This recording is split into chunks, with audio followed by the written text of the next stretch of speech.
Lift Beats.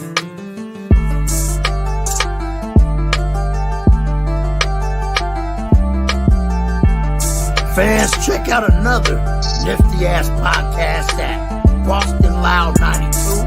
The Teak. You find me on Hood. They smoke nifty Cackwoods every motherfucking day. They see it. Y'all check out what they got fire off from Hood. New podcast on Hood. Y'all check that motherfucker out. Check that motherfucker out, kid. Let's go ahead and support black businesses on Hood. Let's keep it 55th Street.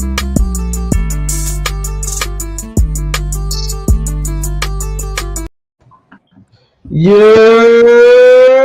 y'all know the fucking vibes, man. Welcome to Loud Etiquette. Shout out to the homie John in the fucking building, man. Shout out to Pac-Man Pooch. Shout out to motherfucking Westgate Resort. Shout out to J Rocco 215. Shout out to all the co-hosts. You feel me? Today we're gonna get right into it. This is my homie John. He got a fucking crazy ass story to tell, and he chose our platform to tell a story. So I tip my hat off to him.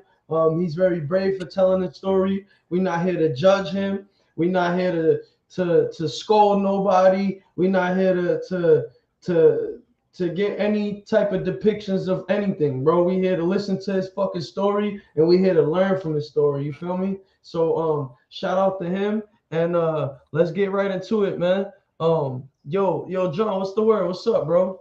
Shit, man, you know, kicking it, bro. I ain't even been out of prison 20 days. You know, I'm just trying to get my life back on track. Word. Yeah, you know. So what you got going on? What's the word, bro? Talk your shit, man.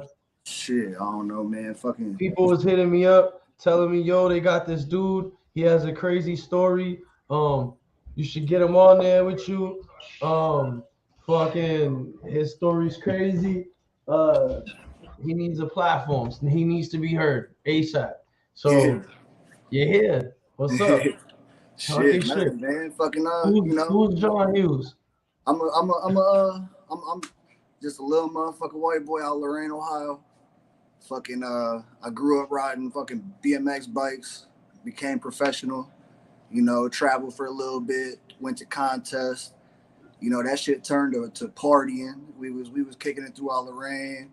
We was in Amherst, Avon, Elyria, you know, we was hitting all the cities, acting a fool. You know, we used to go get rowdy.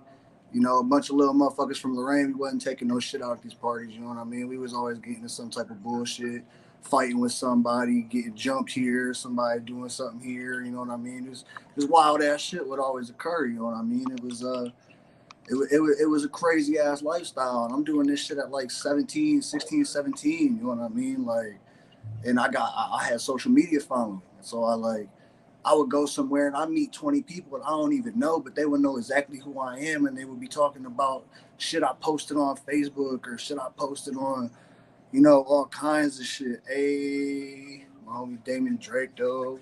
But you know, it'd be crazy, you know what I mean? Like, it turned into like I started getting into doing like the coke and shit like that. And I started getting plugs in on it and shit because motherfuckers seen that I had all these people with me and I always knew all these people. So motherfuckers, I'm going to grab a little bit to party with and they throwing ounces at me like, here, you know what I mean? I'm like 18 years old. So fucking, I get into doing that shit, and that shit took me all over the place. I started getting. You got into doing coke. You say you got into doing coke just through partying and shit. Yeah, like I was always younger than most of my friends.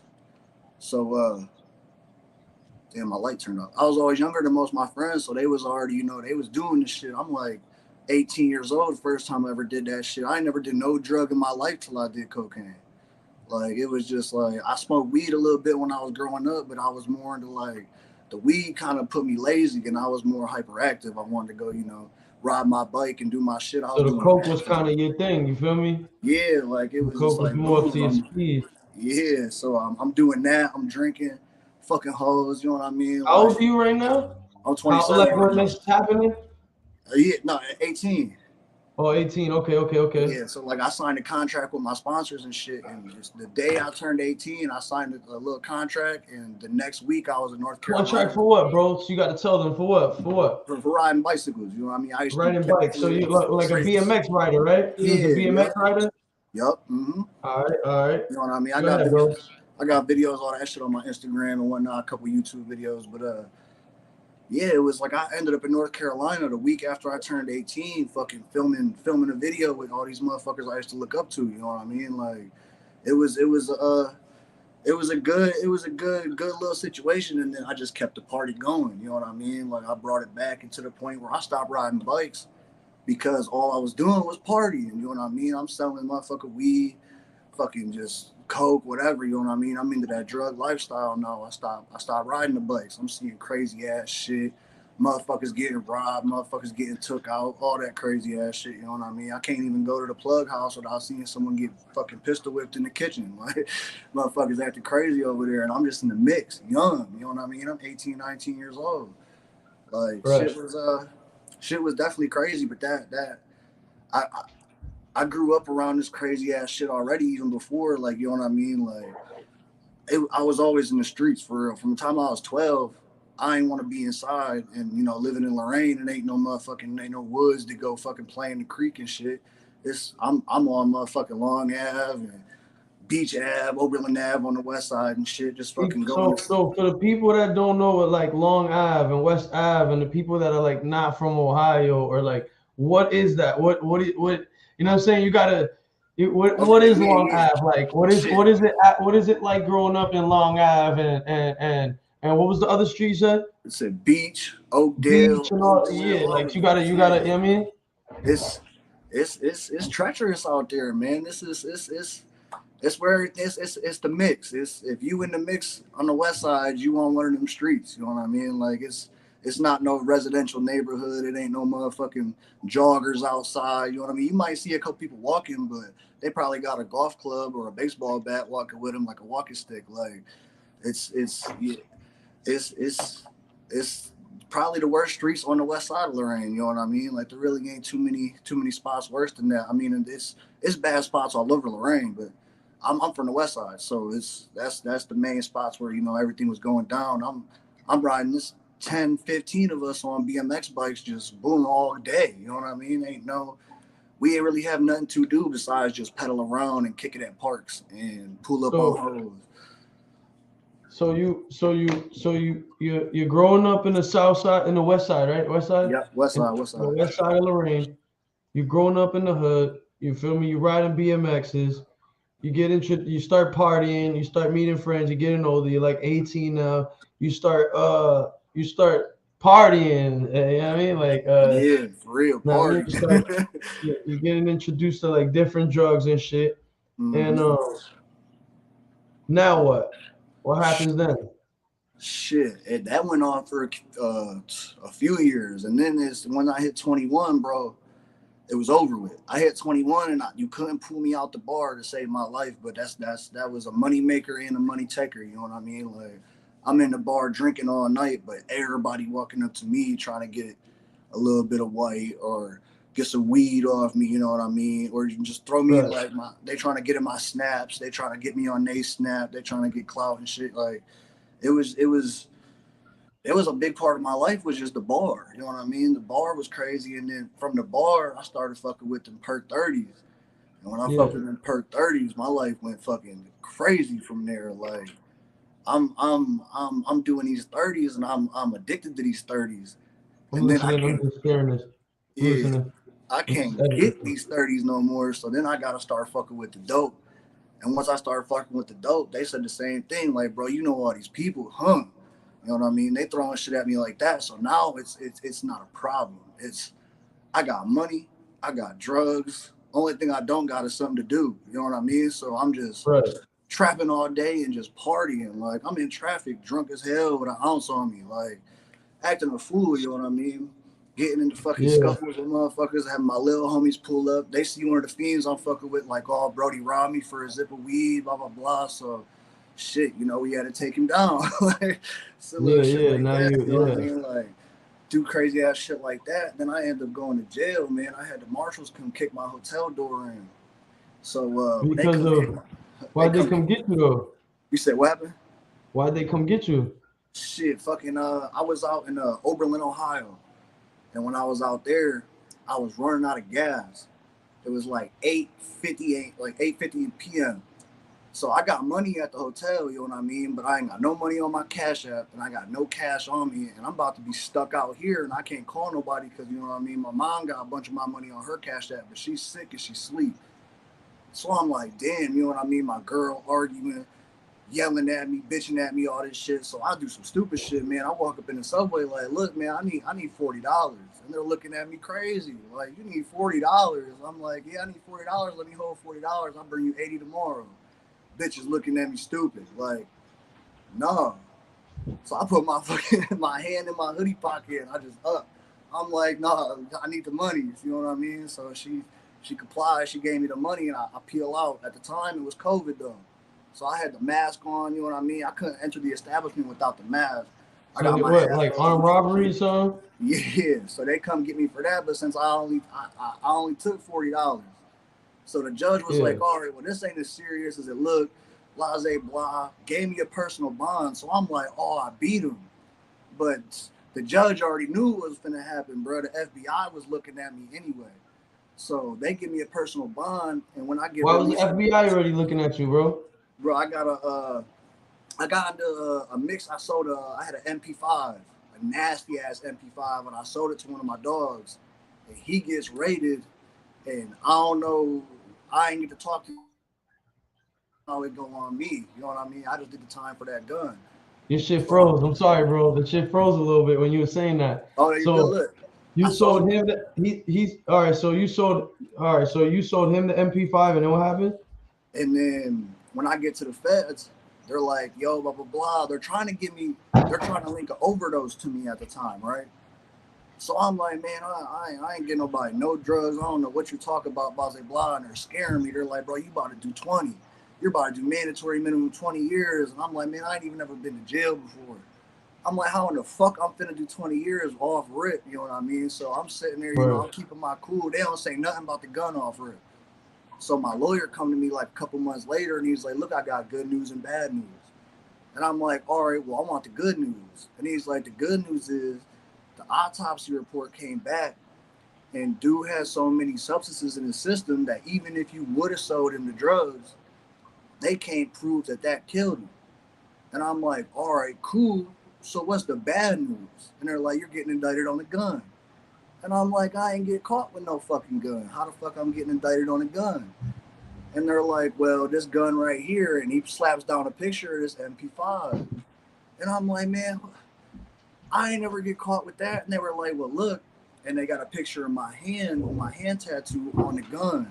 And they were like, you're a felon.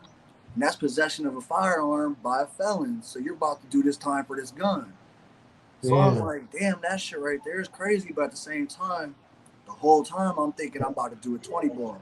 So I'm like, all right, what am I looking at? And they're like, probably 2.5 years.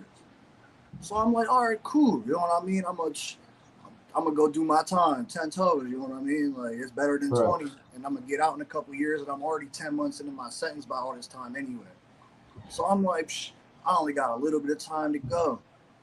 So long story short with that, they ended up, the feds is a wild situation, bro. The feds it ain't like no state prison, it ain't like no county jail. It's serious in the feds. Like, when I first got there, they was like, it's a no hands policy here. And I'm thinking, like, what, y'all don't fight? And they're like, no, we don't fight. And I'm like, oh, so how you saw differences? They were like, it's stab only. And I was like, oh, it's stab only. I was like, oh, they fucking with me. They trying to scare me. Where you was at locked in the Fed? Holding was in Youngstown. That's where they put everybody from our area. They take us to Youngstown for holding. And then they threw me on a plane. I had to drive to Philly. They threw me on a plane and flew me to Oklahoma City. So I stayed in Oklahoma City for 6 weeks. And then they flew me to Detroit, and I did my time in Detroit. But they could send you all over the place.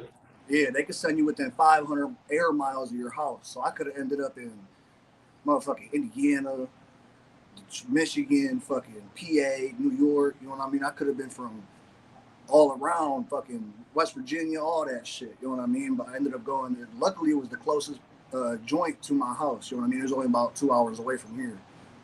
And that was your last bid? You said what happened? That was your last bid? Yeah, that was 20 days. And how much they give you right there? 2 years, you said? Yup, a little bit over 2 years. I got sentenced to 2.5, but with good time, I ended up. And how was it in there? How was that? How'd it go? It was lit. I really ain't getting no bullshit. You know what I mean? Like I got tried a couple times because when you get there, you with your people. At first, they check your paperwork. As soon as you get there, they're like, "I need to see your paperwork." If you a snitch, a child, like a nigga comes up to you and literally says, "I need to check your paperwork." As soon as you get into the fence. Yeah, he'll say, "Where you from?" I'm from Ohio. All right, you got your paperwork? Yeah, I got my paperwork in my locker right now. Go get it. You know what I mean? So you go and get it. Like, here, what's up? They gonna look at it. They gonna read it. They gonna make sure you ain't cooperate. They gonna make sure you ain't no chomo, child molester, and they gonna make sure you ain't no sex offender, and you ain't got no fucked up case. You know what I mean? As long as you clear for that, they gonna be like, all right. So who you riding with? You know what I mean? Like, are you on Ohio time? Are you on white boy time? Are you on GD, BD, blood, crip? Or what is Ohio time? Huh? What is Ohio time? In the feds, since you get shipped everywhere, like it's just like, say if I wanted to kick it like with people where I'm from, you stick with your people. But white boys usually don't be on state time. That's considered like black time. You know what I mean? But I knew so many people from Youngstown that as soon as I got there, the Ohio dogs was like, "Oh yeah, come here, blah blah blah blah." They gave me my shoes. They gave me, you know what I mean? They checked my work and everything, and I was cool with them. And the white boys ain't like that shit. But at the same time, it really didn't matter because I was plugged in with everybody. Like usually, like when it comes to hustling, you only hustle with your people. And I was cool with everybody. You know what I mean? So I'm fucking with like the white boys won't buy nothing off no one but the white boys. So I'm over here with the Ohio car, and I know the Mexicans, and I know the motherfucking GDs and all this shit. So if they got something going on, selling phones, whatever, weed, I'm fucking with them, so I could take it to the white boys like, oh, it's this, you know, and make my ends too, you know what I mean?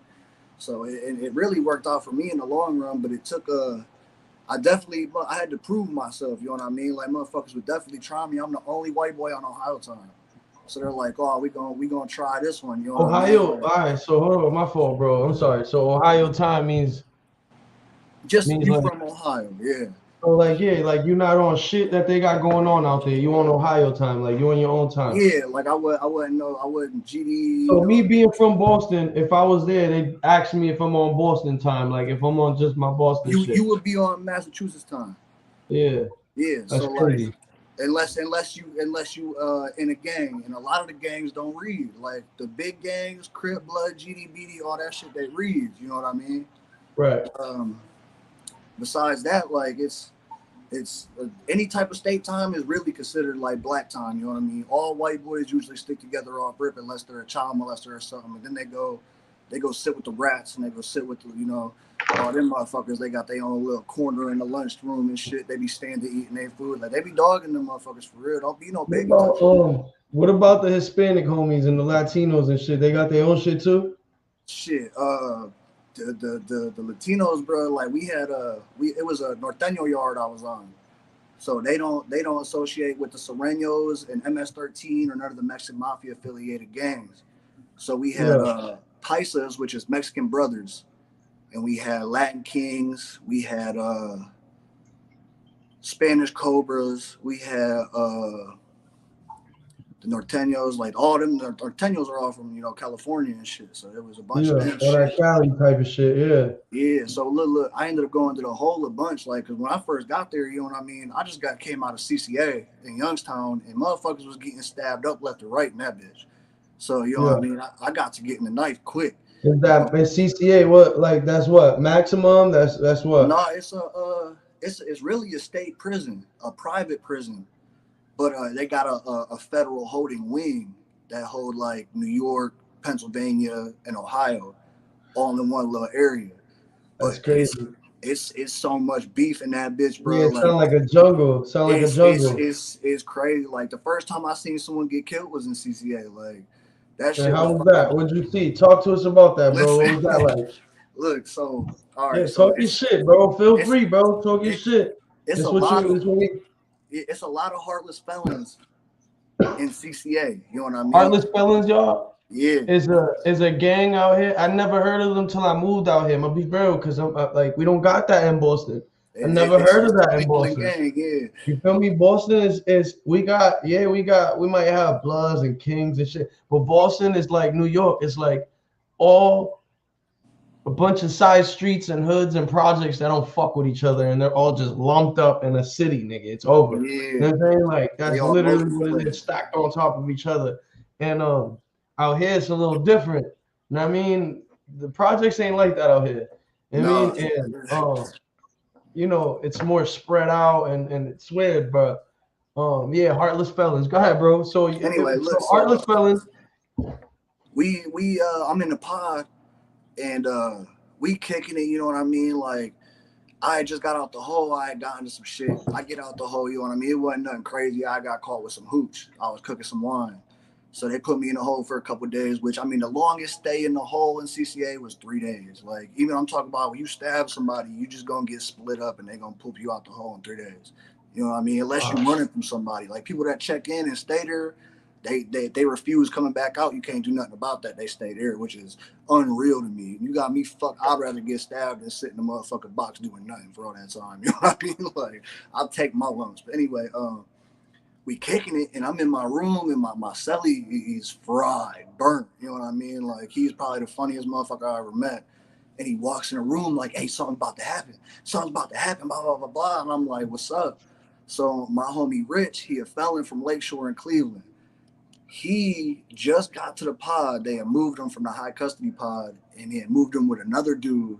His name was Street. There was a dude in my pod selling weed, and he had a cell phone.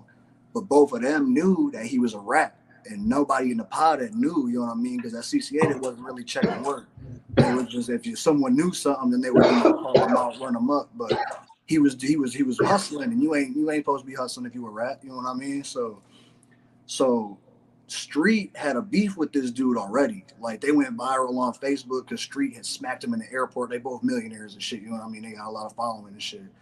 So my dude Rich is like a 21-year-old kid, you know what I mean? But he big. He like 6'2", like 240 muscle.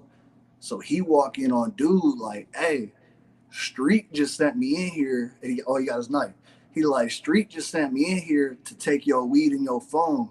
So give it to me." And dude's like, "No, man, I ain't." He's like, "Look, bro," he was like, "You gonna have to do what I say or I'm gonna have to poke you." He was like, "But look," he was like, "I'm gonna try to talk to him and I'm gonna see if I can get it back for you." And he's like, "Man, all right, blah, blah, blah." Whole time, Street ain't never said a word to this little boy to go do this. You know what I mean? He knew he got it done. He's like, "Fuck it, he a rat, I'm doing it." So, long story short, that's when my celly come in telling me there's something about to happen. So we sitting there, we rolling a little blunt and shit, you know what I mean? We kicking it. We hear like a bunch of shit Shout going out to my down, cousin yelling and Gene. shit. And when we hear the yelling, we walk to the door. And as soon as I walk to the door, the other dude had ran up on Street with a lock and 2 socks, like, a locker lock. And he swung that bitch and he hit him right in the top of the head, bro. Boom, bro. I'm talking about, it looked like a C4 went off inside this dude's brain. You know what I mean? Like, it was blood everywhere. Motherfucker was on the ground, fucking twitching, blood spraying all over the place. I'm like, bro, this shit is crazy. You know what I mean? And after that day, it was just like every day something was popping off. Like, somebody got caught a bitch at the ice box. Like, they had a cooler full of ice. And dude was like, "Oh yeah, all right." So they locked us down to count. And as soon as we come out, dude that called dude a bitch gets on the little video chat thingy, and he on the video chat with his people like me and you talking right now. And 15 seconds later, the dude that got called a bitch and his celly come running down the stairs, and they both just start sticking him, just stabbing the shit out of him, hit him with a lock. Fucking Balze Blah. Tell me why this dude got the fuck up, bleeding everywhere, and beat the shit out of both of these dudes on live with his people. You know what I mean? Like, they're fucking, the COs coming in, spraying them with the mace, and they just fighting through that shit. It was like a 10-minute long fight. Dude gets out the hole in 2 fucking days and gets back to the pod and beats the shit out of another dude that put him up to it. Like, the shit in CCA was crazy. You know what I mean? It wasn't like that the joint I was at. But the CCA, dude that go ahead. No, CCA, that shit was. So it was dude nice that bitch like this fucking long, bro. Like looking like they just got that shit out of fucking Cabela's and shit. The dude that passed away, he got hit with the lock upside the head. You said, right? Yeah, he got hit right in the top of his shit, split his skull and everything. What? The nigga was died instant right there? No, he ain't died instantly. He got took it to the hospital and shit. But the word on, I mean, we ain't see him take his last breath, but everybody else was like, yeah, the COs and everything was like, yeah, that dude ended up passing away. You know what I mean? So that shit had me tripping because I'm sitting there like, damn, man, he ain't even do nothing. You know what I mean? Like, dude lied on him and told him that he had sent him up there because he knew they had beef, and that shit ended up happening. Dude who did the robbed him was sitting there smoking the weed afterwards, like, man, I'm a savage for that one. Like, man, this shit's crazy. But man, he was a wild young one. Let me tell you, them felons don't play, bro. Them felons do not play, especially when you're in Ohio prisons. It's everybody felons. You know what I mean? Like it is. So you in prison. So now you seeing niggas dying. You seeing some crazy shit. You're still on drugs, right? Cause you know what I mean? I mean, I was smoking weed and shit, drinking a little bit, but it wasn't.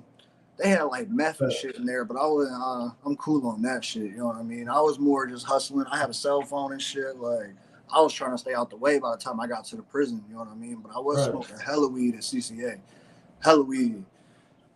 That shit was coming. And they had the Newports. We had cartons of Newports coming in through the COs and shit. Like the COs was fucking. The COs was in that bitch fucking inmates and shit. Like putting their little shit sign up in their room and just going. You know what I mean? Shit was crazy. Insane. Yeah. And this is like my first prison experience too. So I'm like, man, this shit is. You watching niggas knocking down COs and all type of shit. Oh my God, check this out. So when we rode out of CCA, or we was going to Philly, we was in a little pod. They put us in a little pod, like away from everybody, just to have us all ready so they could ride the whole pod out on the bus and fly us to Oklahoma. This CO gets to arguing with his dude, and he gets to yelling, and he accidentally spit, like, you know, he yelling and spit fly out his mouth. She's like, that's assault, blah, blah, blah, blah, blah. And he was like, yeah, bitch, it's a pretty little girl, you know what I mean? Little dark-skinned chick, gorgeous, you know what I mean? So I'm like, damn, he dogging, bitch, you know what I mean? But so it's like 4 or 5 hours later, they pop the doors, and they letting everybody out cell by cell, you know what I mean? Handcuffing them, taking them out to the motherfucking, you know, to the R&D so we can leave. And she popped homie door, and he was like the third person to come out. And we're all like, we're watching the people get out, you know what I mean? Just to see who all coming with us so we can see what the bus gonna look like. And he walk out the room and he just stick her. Bow! Bitch, we go flying like 10 feet this way. She slide across the floor. She hit the deuces. He's like, bitch, that's assault. We was like, oh, shit. He ain't ride out with us. They took his ass to the hole. He probably caught him in charge and everything for that one because he stole, bitch. That shit was so, like, just, that was the most brutal male to female punch I ever seen. he had to have broke her jaw or something. Like, that shit was a mean hit. So, bro, so now you locked up. Now what? So you seeing all this wild shit. Now what? Shit, fucking. Now we going. Now we in Detroit. Now I done went to Oklahoma, jumped back on the plane to Detroit, and I'm in with the Ohio car. You know what I mean? Like a bunch of my dudes, the Heartless Felons, all them. Like Ohio car is really pretty much the Heartless Felons, because everybody from Ohio pretty much a Heartless Felon in the feds. You know what I mean? But it don't read. It's not like how you said it. You ain't never heard of it till you got out here. So like it's not a well known. They have their own gangland episode and shit, but it's not like a huge, you know what I mean? It's not a huge gang. So when you in the feds, it don't read you on Ohio time, but 98% of the people's Heartless Felons. So I'm kicking them with the felons.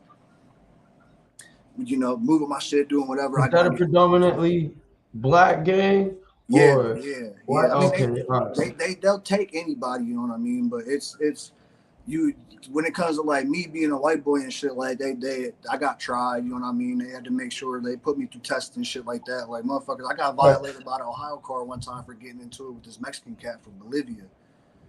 He ain't speak a lick of English. Not a fucking lick. I ain't never talked to this man in my life.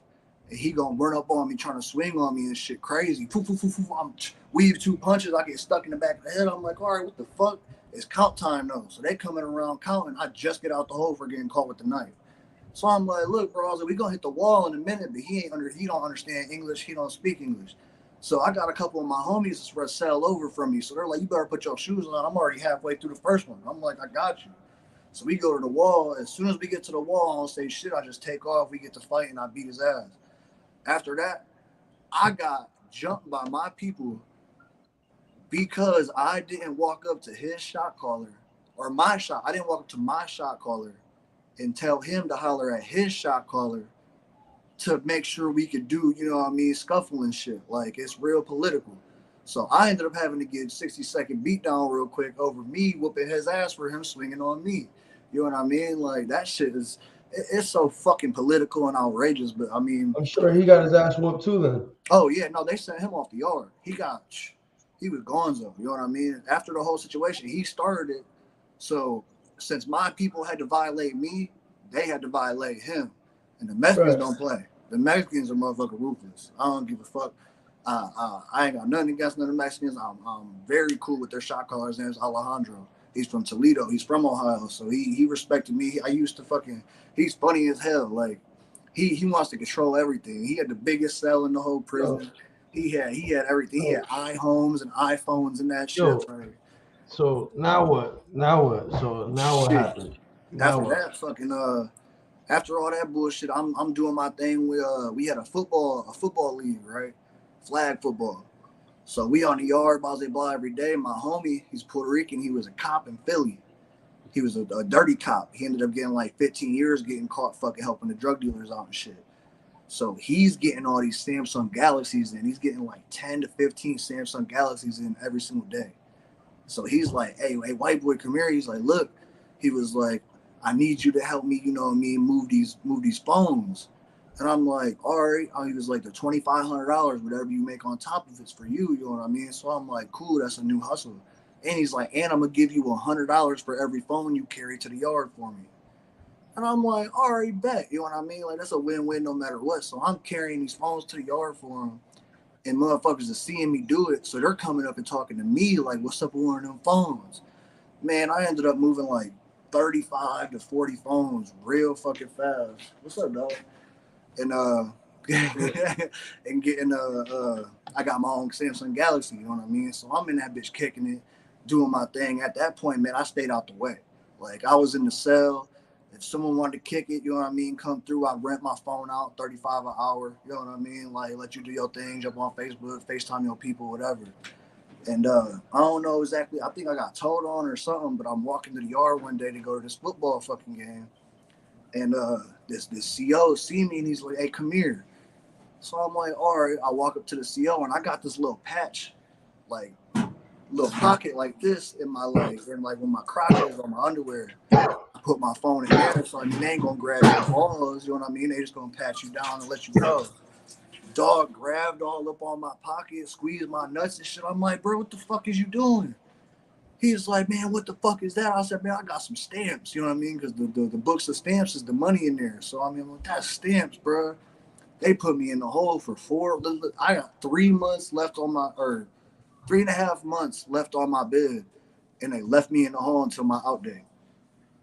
So I'm sitting in the hole fucking staring at concrete wall in a box littler in a car. You know what I mean? Like, and I got a celly in that bitch. Because you was trapping phones.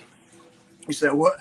Because you was trapping phones. Yeah, pretty fucking much. But they took my shit, you know what I mean? So they dogged me for real because they had a bunch of my info. Like, I had me fucking, I'm messaging hoes because I'm in Michigan, you know what I mean? I got a fake Facebook that I'm messaging these hoes on and shit, having them come visit me and shit. So fucking we in there, like, they reading all my messages and shit. They was like, yeah, we ain't letting you back out.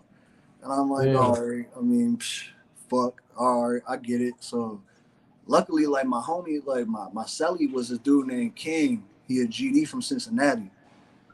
Cool ass dude, you know what I mean? He got bitches coming and visiting him and shit. And they bringing in 11, 12 grams of weed every time in they pussy in little balloons. And they putting it in a Skittles pack. So like when he come out to the visit, she's sitting at a table across from him in this a little table. And there's a pack of Skittles on the table that's open.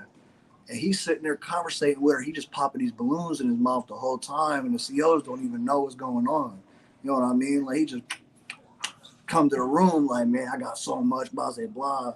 He would have to he would put a bag on a toilet and he would shit on the bag. And he would fold it and squeeze it. And the little balloons would come out the shit and he would pop them in the sink. He would clean everything up. You know what I mean? It was nasty as hell, but he got to do what he got to do. I wasn't complaining because, you know what I mean? That's weed for us, but it's a black hand. I don't know if you know what a black hand is. It's a Mexican mafia black hand. They're the top of the totem pole for the Mexican mafia. You know what I mean? Like they got so much room. If a CO talks shit to them and they find out that CO's name, they could send a hit and have their whole fucking family deleted from this planet from their cell. You know what I mean? Like they got the most pool out of any of the Mexican gangs. What, so, black hand Mexicans? Yeah, black hand Mexican mafia.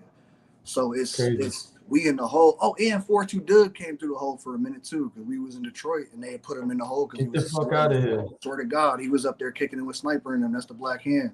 He was only there for a week and they put him in Oklahoma though. I think he's still in the feds right now for I don't know what's going on with him.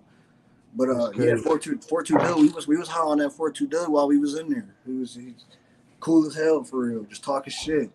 You know what I mean? Like it was surreal for real because I was fucking with Doug crazy. Like we got MP3 players and shit in the joint. Everybody bumping Doug shit. We're in Detroit, you know what I mean? Everybody fucking with him. So motherfuckers was on his dick for real. They was dick riding crazy. But so Sniper, the black hand, he's from California. He was dealing like some meth and some motherfucking coke or something to somebody out here in Detroit or out there in Detroit.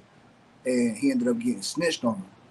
So the feds pick him up, and he's like, our prison is right here, and the Detroit CCA holding, pretty much federal holding, is right across the street from us. So we share a hole. So he gets sentenced to 45 years at his court date for whatever drug trafficking and shit he had going on. And as soon as he gets back, he's so mad that he just got that time. He go and he kill a chomo. So he run up on dudes to kill him, and they try to kill his fucking celly. Celly gets away, lock himself in a room. I don't know exactly how it happened, but so they got Sniper, is his name, in the hole. So they're not letting him out the hole until they put him in ADX, which is where Chapo is and Larry Hoover and all the heads of all the gangs. Yeah, ADX. That's the most secure prison in the United States of America. Yep, Colorado. Yeah. So they're waiting for him to get sentenced on his new murder, and they're gonna send him to ADX because they can't put him on he's the real deal. Yeah, he got too much pool. Like he can hit the yard and have a whole entire motherfucking race wiped out if he wants to, because he could just have every single Mexican on the yard is gonna do what he says. You know what I mean? He got ranked like that. So that's crazy. He just got too much pool. They can't do anything. He's stuck in his own cell. He had his own box on the yard. Like it was cages on the little rec yard in the hole, and it was 5 people for cage. But it was just chain link in between it. You know what I mean? So like he would be by himself, but we could sit there and we could be this close to each other.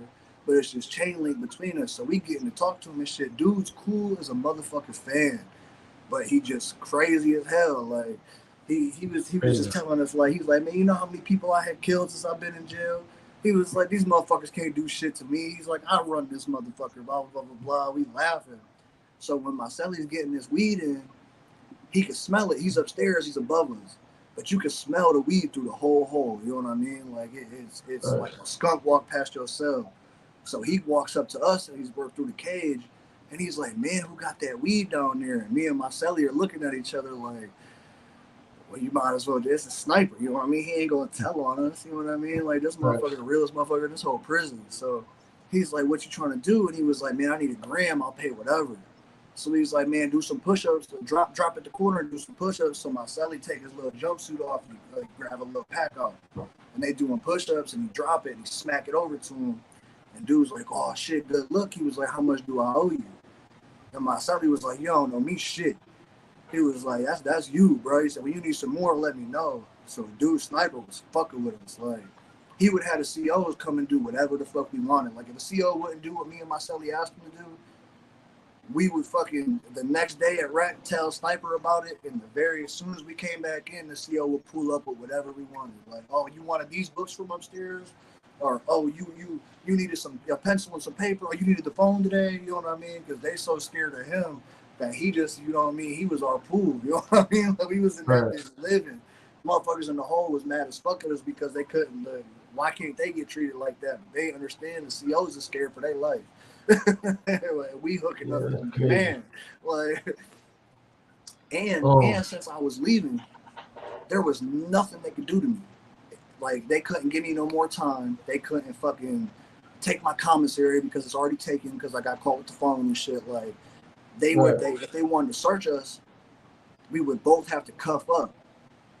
And I would just say no. Like, if I don't cuff up, they can't come in. My celly could get in more trouble though because he's not getting out. He's just doing his little time. He's getting shipped to the next prison. He got more time to do. So it'll fuck him up. It'll keep him down longer in the hole. So I'll tell him, like, man, put them cuffs on, you know what I mean? He'd be looking at me like, no, bro, like, knowing damn well he got all that weed on him and shit. But I'd be like, no, like, I'm not cuffing up. Like, they can't come in this bitch unless they call a team. And by then, we gonna pass everything to the right anyway. So fucking, we was in that bitch, bro, living so crazy. They was so mad. We had fires burning in the cell. They'd be telling us put it out to the point where they just stopped caring. Everybody in that bitch was lit after that. Like, I turned that whole hole upside down because they couldn't do shit to me. You know what I mean? Like, yo, if you get a second, yeah, refresh the page real quick because you're freezing a lot. Just refresh it a lot. Shout out to the homie John. Crazy story, yo. Crazy story. I'm gonna post the link right here so whoever wants to tap in can tap in too. You can tap in with your iPhone, your fucking your Android, your laptop, your PC, whatever the fuck you got, you can use it. I'm gonna let you tap in and also let me refresh my shit too. Yo, wait for me right here. I'm about to refresh my shit too. 2 seconds. Your shit's freezing a lot though. it might be my motherfucking connection for real. I don't know. It stayed good though. I don't see nothing changing. You just now doing your chore? So you just now doing your chore? Yeah, buddy. Yeah, buddy. I'm on motherfucking demon time, bro. Yeah, my homie got me on his live feed right now. Yo, so yeah, so that gas. So homie Screech. But yeah, let me post the link right here. You can use your laptop, your PC, whatever you got, your Android, your iPhone. And this is the link right here, y'all. Just click that link, follow it all the way through. You could be right here with us. Talk your shit, ask whatever you want. But yeah, so now you come out, and then what happens when you come out, bro? Look, check me out. So I come home, man, and it's at first, look, I get released, and I don't even get to hit the streets. I got these warrants. I'm fighting 3 felonies right now. They trying to bring that overdose back up on me. And I'm fighting a trafficking heroin and a trafficking fentanyl. But I got a lawyer on top of this shit, you know what I mean? I paid lawyer, you know what I mean? I'm not using no public pretender, none of that. So he gets it to where my bond gets dropped to 25 bands and I had to pay $2,500 to get out. So I pay the money to get out. And I go and I kick it at my mom's. I got my daughter. I got a 4-year-old daughter. We're kicking it and shit. And I'm like, man, I gotta make sure I stay sober, you know what I mean? Because when I was fucking up, that was just leading to me getting in stupid ass trouble that I couldn't even see the problem with it. I couldn't even tell I was doing stupid shit because I was so fucked up and I was just lost in the sauce, you know what I mean? So I decide to come check into the sober house. I'm at the sober house right now, you know what I mean? Like, we in here kicking it, and I go to like AA meetings, and I'm hearing people's stories, and I'm relating to people's stories and shit, and I'm seeing people who've been sober 10, 15 years and shit, and how good their life going. What drugs was you on, bro? You said what? What drugs was you on? Shit, bro. What drugs wasn't I on, bro? I was the acid man. I had all the acid. I'm doing acid 3-4 times a week whenever I want, just because I'm bored. I'm doing heroin. I'm doing fentanyl. I'm doing cocaine. I'm drinking. I'm smoking so much weed. It's like I ain't even getting high off the weed no more. Like, Bro. I'm talking blunt after blunt after blunt, and it's like, Bro, how the fuck are you doing fentanyl? How the fuck? I thought you can't even touch fentanyl because you could die. It's almost like poisonous to the human body. I was doing like I was plugged in, so I'm hitting, like, you know what I mean? I'm cutting my shit. So I know how strong it is, but I'm keeping it strong because I got a tolerance. Like, I've been doing this shit. I'm doing like 4 or 5 grams of heroin cut with fentanyl that's cut with my benefiber a day. You know what I mean? Right. So like, I just, the more I did, like, the more, like, I overdosed one time in the Days Inn here in Elyria. Fucking, I'm fucking around. I do a little bit of dope, not thinking nothing of it. And I wake up 2 days later in ICU in Elyria Hospital, and they're like, bro, you was dead. Like, we tried to revive you. It didn't work. We were saving you for your organs. And I was like, man, what? You know what I mean? Like, they thought I was done with it. They was going to cut my organs out and give them to somebody who needed them type shit. And I just popped out of it. Fucking tube down my throat. I had a tube in my dick. Fucking, that was the most insane thing I ever did. And I still went right back to using the shit. Like, that addiction is crazy, bro. Like, it fuck with your head. You know what I mean? It make you just want nothing but that. Like, nothing else matters. Which is crazy. Yeah, so that's why now, like, I ain't used heroin since 2 days before I went to jail. What what did you do with the fentanyl? You was trying to sniff it or what? Yeah, no, I didn't shoot nothing. I ain't smoke it, shoot it. I just was snort it. You know what I mean? Like, I don't know. Like, I know I got hella tattoos and shit, but I'm scared of fucking needles. I ain't. So you was snorting all those drugs, bro? Holy shit.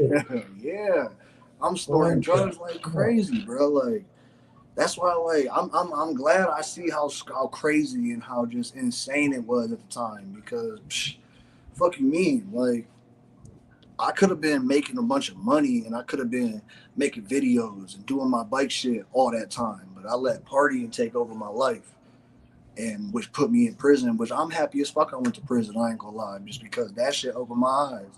Like, all that time sitting there, like, yeah, I'm still kicking and shit, but it made me realize, like, that's not the life I'm trying to live. You know what I mean? I'm trying to get out there and I'm trying to be a father. I'm trying to have my family fuck with me. You know what I mean? Not like, oh, we can't have him around. You know what I mean? He might fall asleep at the dinner table. You know what I mean? Yeah, I ain't trying to do none of that. So I'm here at the sober house right now. I've been here like 2 weeks, something like that. They got me going to AA meetings every day. You know what I mean? It looked good I'm on probation for the feds still, because once they give you your time, they give you however much time you just did on probation afterwards.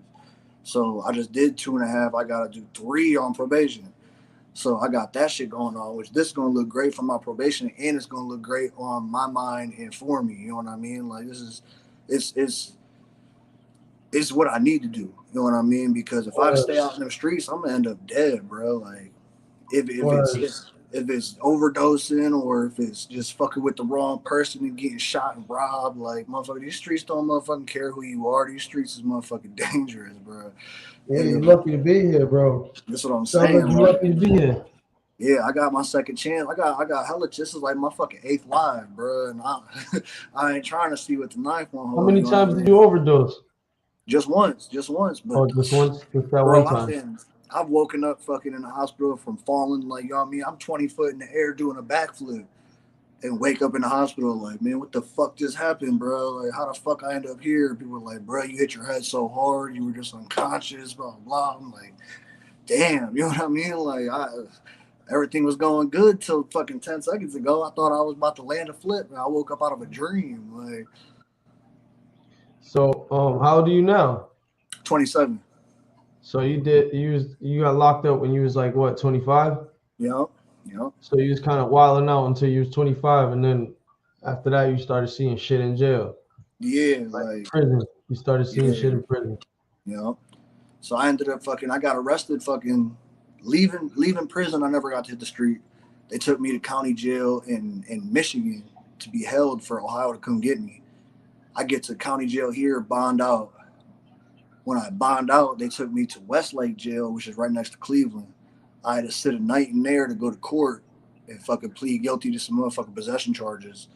And then they let me out, and then fucking I kicked it with my family, and I came here. And from this point on, all I'm worried about is making these podcasts and trying to get my message out and trying to motherfucking get me some motherfucking people that's on. And I want to make I want to start a company. Let's go back, bro. Yeah. So you really did 2 years because a tattoo of your hand, bro, was in a picture. Yeah, bro. Fucking this. I sent a video of this gun to dude when I was like showing them like, you want to buy it or not, and they had the video. So my hand tattoos is all up in it, and since I was already a felon, they was like, well, that's a felon in possession of a firearm. So yeah, we might not have you for this, but now we got you for that.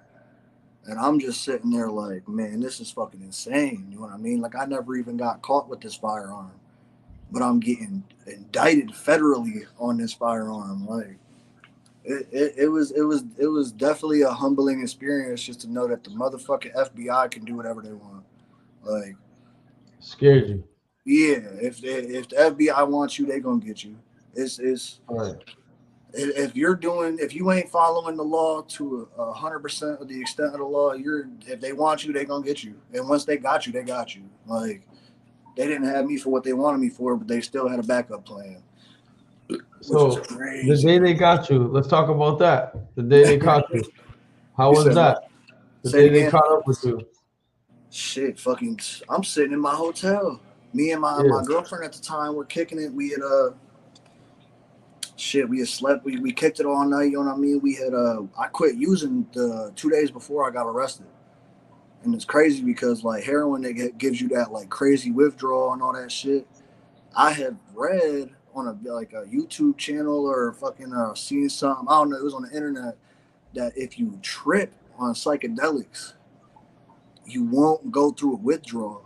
You'll just have to be mind strong and not do nothing. So I'm like, fuck it. I got hella acid. I'm going to try it. So me and my girl trip, fucking kick it. We at the hotel. We're walking around, doing our thing. Fucking the next morning we wake up and we just don't do nothing. And we didn't withdraw. We didn't get sick. None of that. You know what I mean? Which was dope because I was like, I can't believe that's all I had to do all this fucking time. Like, it kind of fucked with me. But it's day 2. We're sitting there like we got movies, we got motherfucking like the Xbox hooked up to the TV. We just kicking it, just being sober. I wake up and my girl's like, answer your fucking phone. It's been blowing up all morning. So I'm thinking it's one of the motherfuckers trying to get something from me, you know what I mean? Anything like that. So I look and it's my mom's. And I'm like, hello, what's up? And she's like, you motherfucker. The police, the U.S. Marshals are at my house right now. You better get the fuck out of your hotel room. They're going to come arrest you. And I'm like, oh, shit. You know what I mean? Because they was trying to look for me for that subway bullshit. So I'm like, oh, man. So I'm like, all right. So I hang the phone up. I light a cigarette and I put my shorts on. And as soon as I pull my shorts up, I hear like a thud. Like something hit the wall outside my hotel room. And I look at my girl. I'm like, man, that was a gun. And she's like, a gun? She was like, what you mean that was a gun? And I was like, that was a gun hitting the wall. And she's like, man, you're fucking crazy. So I go to the peephole and I look out that bitch. And sure enough, it's 3 motherfucking marshals with ARs outside my door getting ready to knock. So I'm like, shit. So I try to close the little door latch and that bitch get jammed. So I fucking push and that bitch. The little chain one, right? Yeah. So that bitch hit the door. So they heard that. Bro, they tweaked. They had a universal key to the door and everything. So I shut the thing, and the door flied towards me. Boom, and it stopped. And I'm like, shit. So I run back to the motherfucking bed. I'm trying to grab some shit to fucking tuck, you know what I mean, to take with me. So I know I'm going to jail. You know what I mean? I'm like, oh, shit, this shit's crazy. I had some boxes and shit I was going to sell in the jail. And then as soon as I get to the bed, I had a little dab, a little silicone dab ball that you would like open and your dads would be in it and shit. Yeah. My girl had put it in the pill bottle with all the subs under it. So I'm trying to get the dab thing out. I'm smacking my hand trying to get it out. You know what I mean? I cannot get them out. All of a sudden they kick the door and the the latch go flying past my face, and it's just 6, 7 laser pointers on me. Get the fuck on the ground, bro. I went from standing just straight trust fall, boop, hit the ground hard as hell. They came in that bitch, started breaking shit, kicking me. Why, they tased you? Huh? No, I they did get tased you? tased in my kitchen one time when I was drunk by the police. That shit But was damn, yo, so they ran in there, they tackle you or some shit, or no. As soon as the motherfucking laser pointers hit me, them bitches was hitting my eyes and shit. I'm like, oh, they finna smoke me. You know what I mean? I hit the ground. I wasn't playing with them people. I was in Avon, bro. That's not the place to be having the police pointing guns at you. That's crazy. Yeah, that was one of the craziest motherfucking days. Like, I had motherfuckers Snapchat. Imagine that though, looking through the fucking peephole, and then there's cops right there, yo. As soon as the fucking latch.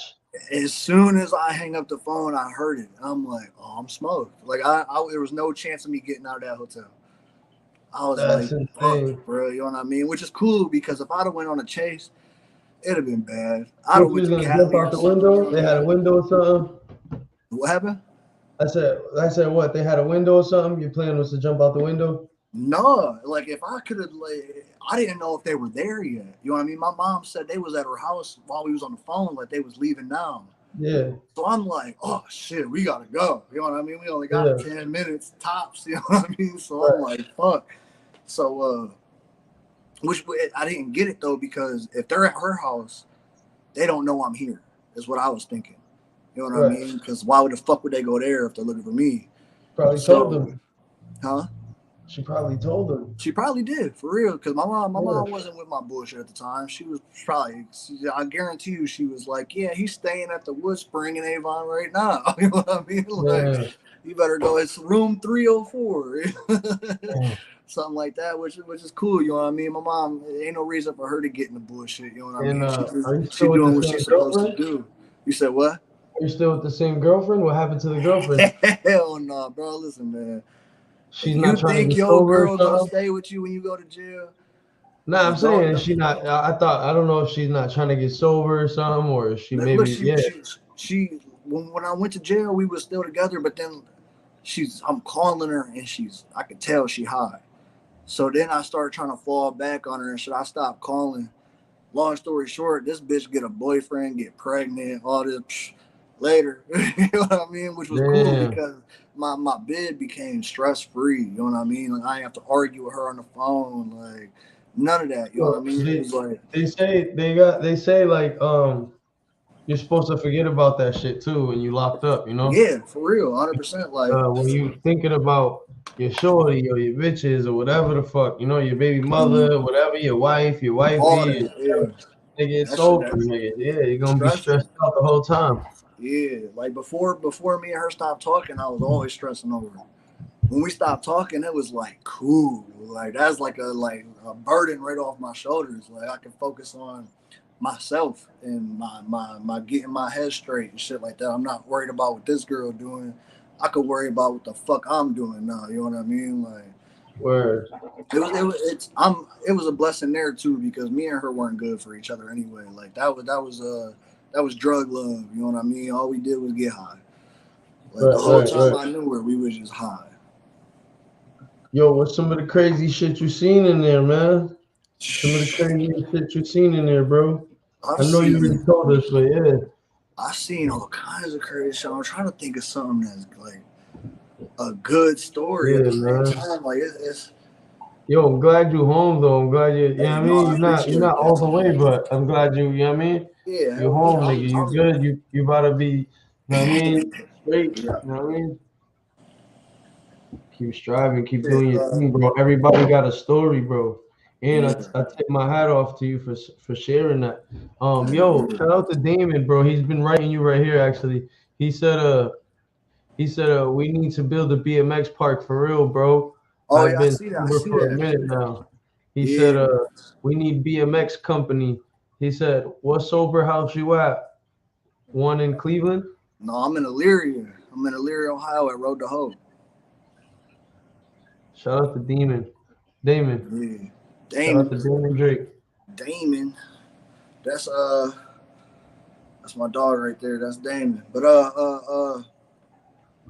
when it comes to the company, like you said, I'm trying to make a clothing company, and I'm trying to sponsor some kids, like some young BMX or skateboarders that got skill but don't have the means to be going to these contests and get recognized. Like, find them on Instagram and shit, and just send them some clothes. Because like when I was growing up doing that shit, and the motherfuckers started sending me free shit, it got me active. You know what I mean? Like, I gotta go film some shit. I gotta go harder. I got people Right. fucking with me, flowing me clothes and sponsoring me now. It built me up. Like, you know what I mean? It made me fight to be better. So, and once I'm doing this, all the shit that I'm getting in, all my peoples that's fucking with me is buying the shit from the company. So I'm just pretty much promoting them and helping their sales, and they're promoting me and making me do better. You know what I mean? And that's kind of what I want to do. Even if I don't make a lot of money off it, I'm trying to for sure help some motherfuckers do what they need to do what they love to do, and not do what I did. You know what I mean? Because I would have been, I'd have had a crazy ass YouTube channel right now. I'd have had houses, cars, fucking, like, if I'd have stayed riding and never stopped, I was good, bro. Like, I wasn't just like, you know, decent. I was good. Like, it wasn't too many people in Ohio fucking with me. And then I'm going to New York and North Carolina and South Carolina, all these places, and winning contests, Indiana, just Michigan. Every time I go to a contest, I'm winning. You know what I mean? Like, taking first place. And I'm bringing homies with me. They're taking second and third. You know what I mean? Like, we're coming and we're shutting places down because all we do all day is just ride. Shout out to Hyde. I you see know, you. That's my brother from another month. Facts. I see you, Hyde. So yeah, man. Nah, I think that's a dope idea, bro. I think that you're on to something, bro. I think that you're on to something, bro. I think you know, good luck on your endeavors, bro, too. You know, like yeah. there's a lot of people that don't have leadership. They're misled. Yo, shout out to my homie Aiden. Yo, Aiden, what up? What's good, bro? I don't know if you was watching the live or nothing, you know what I mean? But it's the homie John. He was telling his story on the live, bro. Let me hear it. Nigga, he just told it. Wait, how long y'all been? Oh, I missed it, bro. I thought you just went live. My bad. Nah, I was been live because I was trying to give him a chance to kind of speak and, like, you know what I mean? Shit, no, I didn't even know, bro. Oh yeah. Shit, if you want to hear it, I could give you the little quick spiel, man. I was. Yeah, holla at him, go ahead, bro. Yeah, feel free. Shit. Bro. I'm from Lorraine. I was a professional BMX rider. I was partying. Oh yeah. Got into the drugs. Yeah, Damien, click that link that I had posted, right? And then once you click that link, I'm gonna pin it on the top of the key, bro, so you can see it. Once you click that link right there, it's on the top of the key. It's gonna tell you to sign in through like Facebook or use your Gmail or something, right? And once you do that, fucking it tells you allow your microphone and your camera, and you can join right in, and I'll accept you, and you can be on the live panel with us, bro. Use the Android, iPhone, laptop, PC, whatever y'all got, man. But yeah, man. Oh yeah. He said you was more than good. He said you was a dog. Yeah. Hey. So you was a pretty nasty BMX rider. I was doing flips. I was doing all that. Right. God bless. Hey, God bless, bro. So yeah. So he was a nasty BMX rider. Go ahead, bro. A professional. Yep. Filming, you know, traveling, doing my thing. I'm fucking hoes. Yo, let's talk about that because we didn't really talk about that. So yeah, we didn't really get to talk about the success side. You feel me? Yeah, we talked about the downside. We talked about what everybody wants to hear. Let's talk about the good shit though. How was it like? So how'd you even get into like professional? How the fuck did you make it to be a professional BMX rider, bro? How the fuck did that happen? Honestly, man, You're a random kid in fucking Lorraine. You your ass off too, bro. You know what I mean? Yeah, I told him I take my hat off, bro. No bullshit. Yeah. Hey, go ahead, bro. How the fuck did that happen, bro? It was they had a skate park here in Lorraine on the south side. It was called Changa 57. and it was a popular ass skate park in the BMX community throughout, you know, the Midwest. You know what I mean? All the states in the Midwest. You know, everybody know what Cheney is. So that's 10 minutes from my house. I'm going there every single day, and I'm getting better and better and better. It was like my own personal training facility. You know what I mean? Right. And I'm using Instagram, and I'm getting all these followers, and I'm posting little clips, and you know what I mean? I'm meeting all these people, and I'm going out to other skate parks and shit like Because that. that shit was big then, bro. Like Brandon Began and like all those motherfuckers were like blowing up on Instagram. Dude, that's what I'm saying. For like, real, bro. When like, Began and them came up, bro, that shit was crazy. I should have been still doing this shit because I grew up with them. You know what I mean? That shit like was Adam wild. 22, no jumper. Everything. He started off. He started off as a BMX. I bought a bike from his store in LA. Legit. Yeah. Just Adam to go 22, cruising. like, yeah, Adam's a go, bro. Yeah, for real. Like before he had the No Jumper podcast, like I was. Yeah, it was a BMX thing. Yeah, like for real. And then once he made No Jumper, it just. It took the fuck off. Like now everybody knows who Adam is. Like it's crazy when people are like, you know who Adam 22 is, and I'm like, yeah, I know who Adam 22 is for like ever.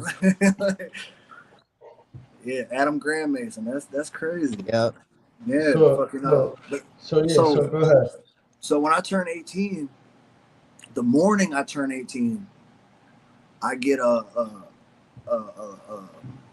message on Facebook from one of the homies that I look up to that's riding for this company. And I kept telling him, like, man, try to get me in there. And he's like, no, he ain't fucking with you, not yet. You got to keep getting better. But the real thing was they wanted me to turn 18 so I could start traveling. You know what I mean? So the day I turned 18, so they could give you a real deal. Yeah, you know what I mean? Not no bullshit. Yeah, so I turned 18 and dude's like, yo, what's up? Dude wants you on the team. He wants us to go out to fucking North Carolina next week and film a video.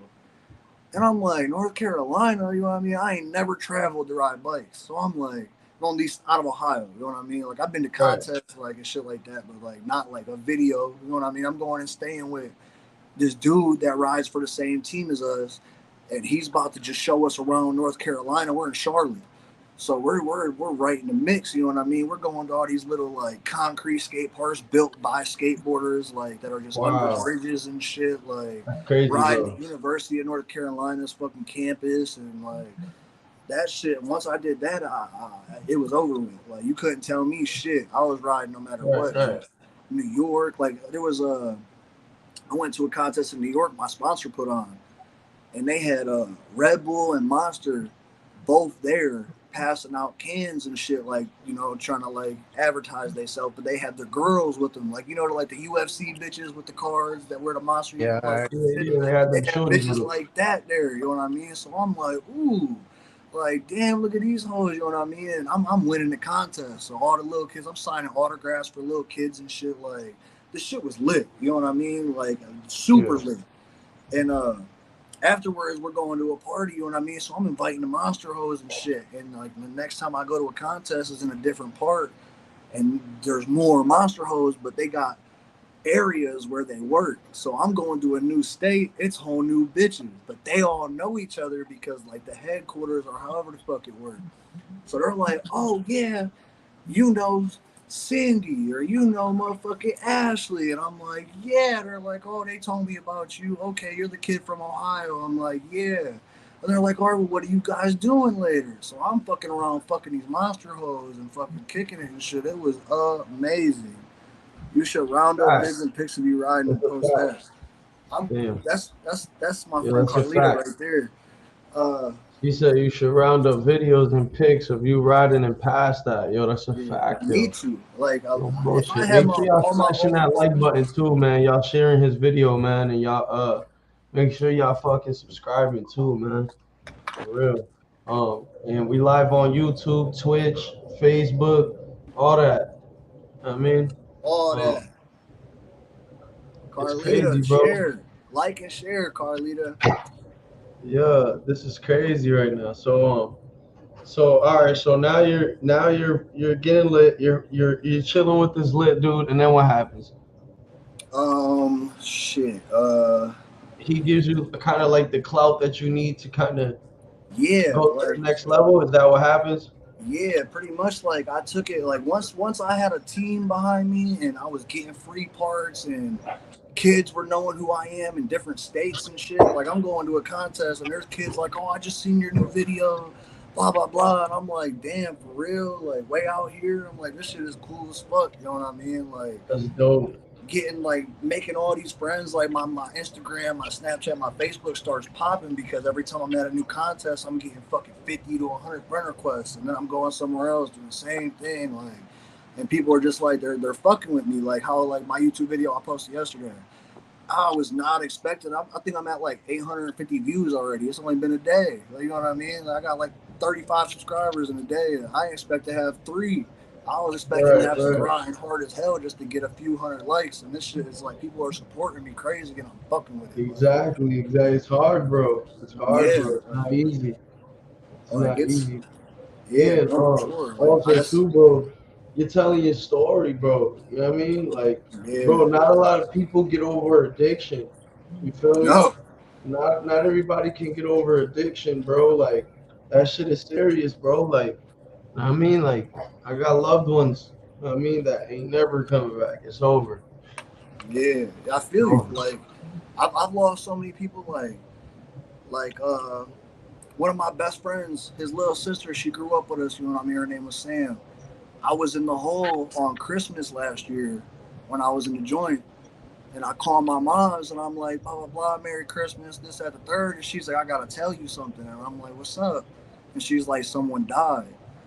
And I'm like, ooh, I was like, I don't even know if I want to know. And then I think about it, I'm like, look, I got to know. You know what I mean? Like, it's going to drive me crazy if I don't know. And she tells me that my friend Sam passed away. She overdosed on Christmas. And I was like, that shit ripped Sammy. Yeah, hell yeah, Damon. But yeah, that shit is like, that shit fucked me up. You know what I mean? That shit. I got her little memorial card on my nightstand. My brother Ray. Yo, this is my dog right here. Yo, this is my bro right here. Yo, Ray. This the homie Jonathan. Yo, I just met him. He got a crazy ass story to tell. You feel me? And the shit's been crazy, bro. Yeah, no, I watched the whole lot. I was playing Call of Duty. Hell yeah. Yo, yeah, I told you, bro. This is my dog right here. Yeah, bro. He also has a crazy ass fucking story too, bro. My nigga Ray, dog. Like, bro, everybody got to tell him one day, bro. This is John, bro. Let him do his thing. Yeah, everybody got a crazy ass fucking story to tell. That's what I'm saying. It's like my story, bro. Like, I mean, y'all got any questions? I mean, shoot. You know what I mean? Yeah, what drugs was you on? What drugs was you on, bro? Because I was addicted to fentanyl, so I get it, bro. Like, I know it's hard to get off drugs. I still do drugs, bro. So I feel you. Like, honestly, if I wouldn't have been on probation when I got out of jail, I'd have smoked a fat ass blunt. You know what I mean? It'd have been over with. I'd have been smoking weed every day like I used to. You know what I mean? But yeah, weed's not a drug though, bro. Yeah, I know, but still, I'm just saying, when I go to smoke the weed, it's gonna be so long until I do something else. You know what I mean? Oh no, definitely. I can't just do one. Yo, it's crazy that you was cool with GDs in there. A couple of days ago, when he was kid, I was saying he's GD in here, and was telling us how he's like an informant and shit. Crazy. The GD was. I was like, wait, what are you talking about? Yeah. Now I know. God damn, bro. Yeah, he said he was an informant. That's gonna be great. Yeah. I'll share this tonight. Yo, shout out to Carly, man. She's about to share that too, bro. Hey, she from Michigan too. She used to live out here in Cleveland. She moved out to Michigan. She's originally from Florida, so she got my homies all over the place. So yeah, share it. Man. Get my homies some likes. You know people. Word. Shout out to Carly, man. Yeah, bro, that's what we here for, bro. Just to let everybody speak their shit. You feel me? Talk their shit. You know what I'm saying? Big Uzi said, Boston, I got a question. You fuck with 1090 Jake? Nah, man, I don't. I don't fuck with 1090 Jake for the simple fact that, one, where he did his dirt at, right? He was born. He might have been born in Massachusetts, right? But where he did his dirt at was in like Tampa, Florida. He got locked up out there. That's where I'm from. Yeah. Yeah. And then secondly, but not least, I have cousins who literally live on the same fucking block that he's fucking out there claiming that he's from. You feel me? Saying he's big blood and all this shit, and they've never even fucking heard of him or seen him. They've been for years, bro. I've even had one of them on the live. Y'all seen it, bro. The nigga said he's never heard of him, bro. This is my older cousin. You feel me? Like this nigga like an uncle to me type shit. And yeah. So that's 2 right there. And then 3, he also I know that he's a fraud because when Adam 22 asked him on the No Jumper podcast, why doesn't he report on the Boston gangs? Supposedly he tried to say that that it's because it's too close to home and shit like that, and that he knows people and all this bullshit. And it's like, my thing is this, bro. This is me. This is me. My thing is this, bro. My thing is this. I don't fucking take pride in telling stories and getting compensated off of it, right? Off of niggas that have died behind some of them stories and niggas that's behind the wall behind some of them stories. You feel me? Off of shit that you heard or whatever the fuck it is. And you feel me? You don't even know some of them people you even talking about. So that's how I feel about it. And I feel like he's a culture vulture, bro. So I just don't respect it. Yeah, bro. He's a culture vulture, and I just don't respect it. And he's depicting Boston as this big blood bullshit, and like it's not even like that, bro. I already told you, it's like Boston is a bunch of projects and neighborhoods and side streets that just don't fuck with each other. Like, you feel me? It's a bunch of lumped up people, bro, that live in a fucking little city, bro. You feel me? It's like a borough of New York or something. Like, it's literally like that. It's literally fucking a bunch of people. And I feel like he doesn't report on the Boston shit that's going on in Boston because he already knows that niggas will smoke his dumb ass. You know what I mean? Let's be real. You ain't gonna talk on no niggas that's really gonna touch you. Big Uzi said crazy as fuck. He's a joke. I was just wondering because I know he's from Boston. Nah, he's not from Boston, bro. He's from Boston. He's from Florida, dude. Yeah. He was born in Boston, but he's Tampa raised, bro. Unfortunately, that clown from if my he was side. even born in Boston, he was probably born in Unfortunately, Massachusetts. that clown is from Not my in side. Boston, bro. You're gonna cut your hair? No. You're gonna cut your hair? Hey, I'm about to get my shit braided like your shit for real. I'm just waiting for it to get a little longer. That's the real deal, facts. Do you still got your gauges? Man, I ain't never had no gauges. I ain't. Nah, you ain't have no gauges. Listen, I wanted to get gauges when I was littler, and my mom told me she whooped my ass. So I ain't trying to get my ass Big whooped. Uzi said, yeah, I've been watching him fall and Milk 7-4 go at it. And look, my older cousin, right? He's in the comments right now, bro. This literally my older cousin right here. She just wrote 100 in the comments, bro. So you already know I'm not capping, bro. Like, you feel me? Like, I grew up in the neighborhoods that she grew up. She grew up there before me. You feel me? We got family all through that bitch. So it's like, bro, like, Boston is not like that, bro. You don't see Crips and blood. Yeah, we got Latin kings and shit like that, but it's like Boston is not like that, bro. It's literally about hoods and streets. Yo, I'm finna get off, y'all. You know what I mean? And this nigga I'll finish this game. He's depicting it to be something that is not. Yeah, Pino, I saw that shit. All right, so let's talk about that situation right there. So basically, this dude Pino pulls up on 1090 Jake. 1090 Jake is this dude that's on YouTube, like I said, telling stories about other niggas' situations, right? Now, Pino, they get to talking shit to each other. Pino's from West Palm Beach, Florida. Yep. He drives from West Palm Beach, Florida to Dorchester, right? In Boston, bro. If you know about Boston, bro, Dorchester's not the area to be like wilding out at. You feel me? Like it's gangsta out there. It's crazy. It's gutter. It's the dirt. It's the mud. You feel me? It's the trenches, bro. Like, you really out there. Yeah. You feel me? So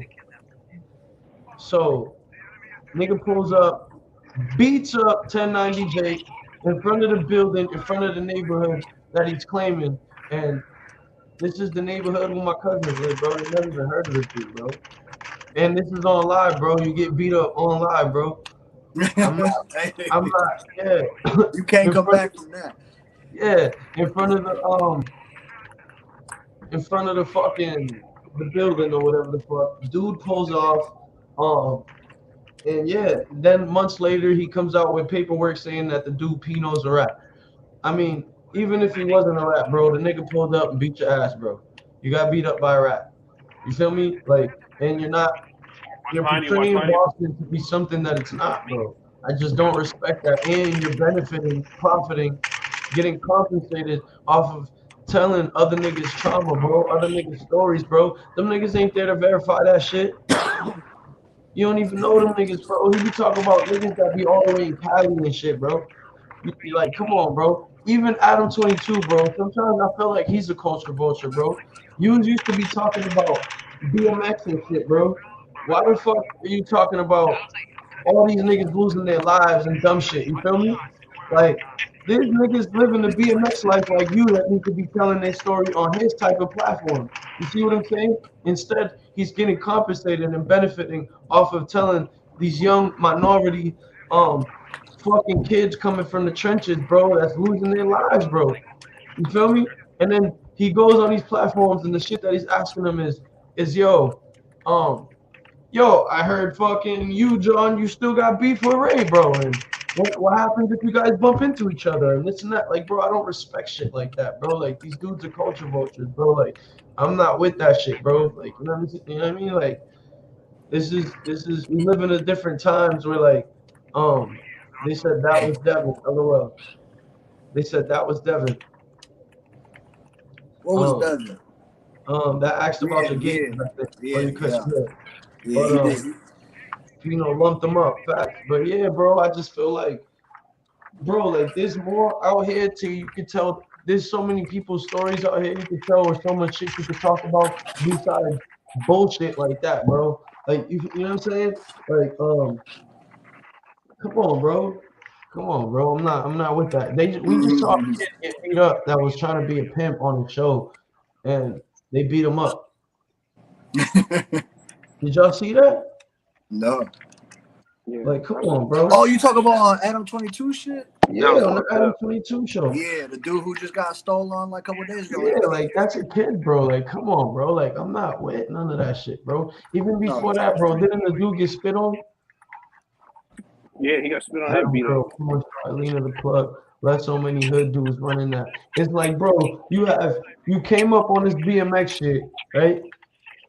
There's so many niggas that got stories to tell from the BMX shit, and you're not even telling no stories, bro. You're kind of just over here telling the trauma, bro, telling the crazy shit, telling the shit that's sad, he definitely bro. Changed up. Yeah, bro. Rappers, pimps, porn stars, and OnlyFans chicks. That's a fact, bro. Literally. He has to do that. He trying to keep his views up. He has to do that because that's everybody does on the internet does. That's his shit now. Vlad, DJ Academics, all them niggas do that. They have to. Yeah, because people won't click on real shit. If he's like, I'm gonna interview a doctor, nobody's watching that shit. Yeah, unless he got in trouble like, selling bro, perks or something. Like, it's like, right. It's like I just. Me saying, you feel me? Like 1090 Jake, bro. Like, nah, bro. I don't respect that shit, man. The fuck out of here. I'm from Boston, nigga. I know something like nigga. Why you don't talk about niggas from Boston, bro? Tell their stories. Talk about fucking G Fredo and 7981 Cal, my nigga. Talk about all the street shit going on in Boston, bro. The nigga can't do that shit, bro. That nigga can't. Niggas will smoke that nigga, bro. He'll be a pack, bro. So immediately, I can't believe dude. Like, I don't really know much about the situation, but I can't believe dude gonna claim a hood he ain't even from. Like, yeah, it's so easy to get put out there. Like, you gonna look. He's not claiming the hood, but he's claiming like that he's from that neighborhood, and like the where he lives, that building is on my people's strip. You feel me? It's like, bro, come on, bro, you out your mind, dog. Bro, he just trying to chase their clout. He trying to use their name for his own game. Bro, yeah, it's crazy. It's crazy. It's crazy, bro. Claiming That big is blood crazy. and all this shit, bro. Come on, bro. Stop it, bro. He Boston don't is even not know like his that. motherfucking Boston heritage. is different, dog. Boston is different, bro. Yeah. So yeah, bro. Yeah, I don't really fuck with it. You said what? That's why I just heard them gunshots on that Call of Duty. I started pulling up. This is why authentic podcast people with stories, good people get overlooked because it's no drama, all 1,000 real shit. It sucks. Yo, that's a fact, Yeah, yo. for real. That's a fact, bro. It's Motherfuckers be literally, getting themselves and shit just to get more motherfucking to have something to talk about. yeah, bro, that's a fact. End up losing your life that way, fucking around. Like, dude, like he could have been smoked. I don't. That's what keeping it Like I real said, going bro. on. It's like, yo, bro. It's like, think about this. Think about this, bro. It's like you come back to Boston and the niggas you know is like either extorting you on some 6ix9ine shit. You feel me? Because you're not from outside like that. You feel me? Yeah. Or and like even 1090, bro. Like you know what that means, bro? Like for blood terms, bro, 1090 means set tripping, bro. Like, come on, bro. Oh man, bro. He don't know what the fuck he got going on. Yeah, bro. If blood terms 1090 means set tripping, bro. It's like you're doing too much for me, dog. You're depicting Boston to be something fucked up, nigga, that it's not, bro. Show the good shit. Show the good shit. Yeah, nigga, show the good shit, man. Tell the truth, man. You're not like that, bro. It's cool, bro. You don't gotta fucking lie to kick it. Yeah, exactly. Tell some good yo, bro, everybody tells the crazy shit like that. Where like, bro, that's the crazy shit. Everybody, they fucking talk about shit like that. They talk about fucking posting on Instagram when they fucking win on a scratchy or when they buy a new car or when they fucking move into a new place or got a new outfit and all this shit. When you look good, you post it, but you ain't posting when you fucking getting evicted. You feel me? When your car fucking up, nigga, you ain't posting that shit. When you got a fucking when you sick, nigga, when you know what I mean? When you know what I mean, people are weird, bro. It's all a joke, bro. Them looks could be deceiving, man. Motherfuckers think they up as hell, but whole time that's the most money they had all month right there. You know what I mean? They up in a couple bands in their hand and shit. But they just spent all that on bills right after they took the pill. Yeah. Uzi said Ted ID Drake tried putting fake paperwork on a rapper. See, I don't like, bro. That's crazy, bro. Yeah, don't do that. It's like that's crazy, bro. Like, I don't even understand. Like, it was motherfuckers in the feds using other people's paperwork trying to get off on being a rat. Like they would have like 8 pages of their shit and then 3 pages of someone else's shit where the part where it would say if they cooperated or not, it would have somebody else's paperwork in there saying like, yo, my cousin, she said some people tell other people's stories or struggles as their own stories and make money being fake. Yo, that's a fact. That's literally what he's doing. Yo, cuz, that's literally what he's doing. Genie, that's literally what he's doing, cuz. That's like the nigga, yo, Genie, that's like the nigga moving to Highland, right? And depicting Highland to be big blood and all this gang shit and nigga, all this shit, bro. Like, bro, who the fuck are you? Who the fuck are you, bro? It's like, bro, come on, bro. Stop it, dude. And then people are so stupid and naive on the internet, bro. They believe everything they hear and say, bro. They literally fuck around and fucking, like, are so gullible, dog. You know what I mean? For real. Well, it don't matter. You can say wherever you're from once you get big enough. Yeah. Because now he can't be touched like that. He ain't gonna be kicking it in the hood. Yeah, he gonna pull a dirt and go to Atlanta. What I'm saying, Ray. If this dude right now, bro, right, is really chilling with some real niggas right now in Boston, right? Mm-hmm. Like hypothetically speaking, bro, right?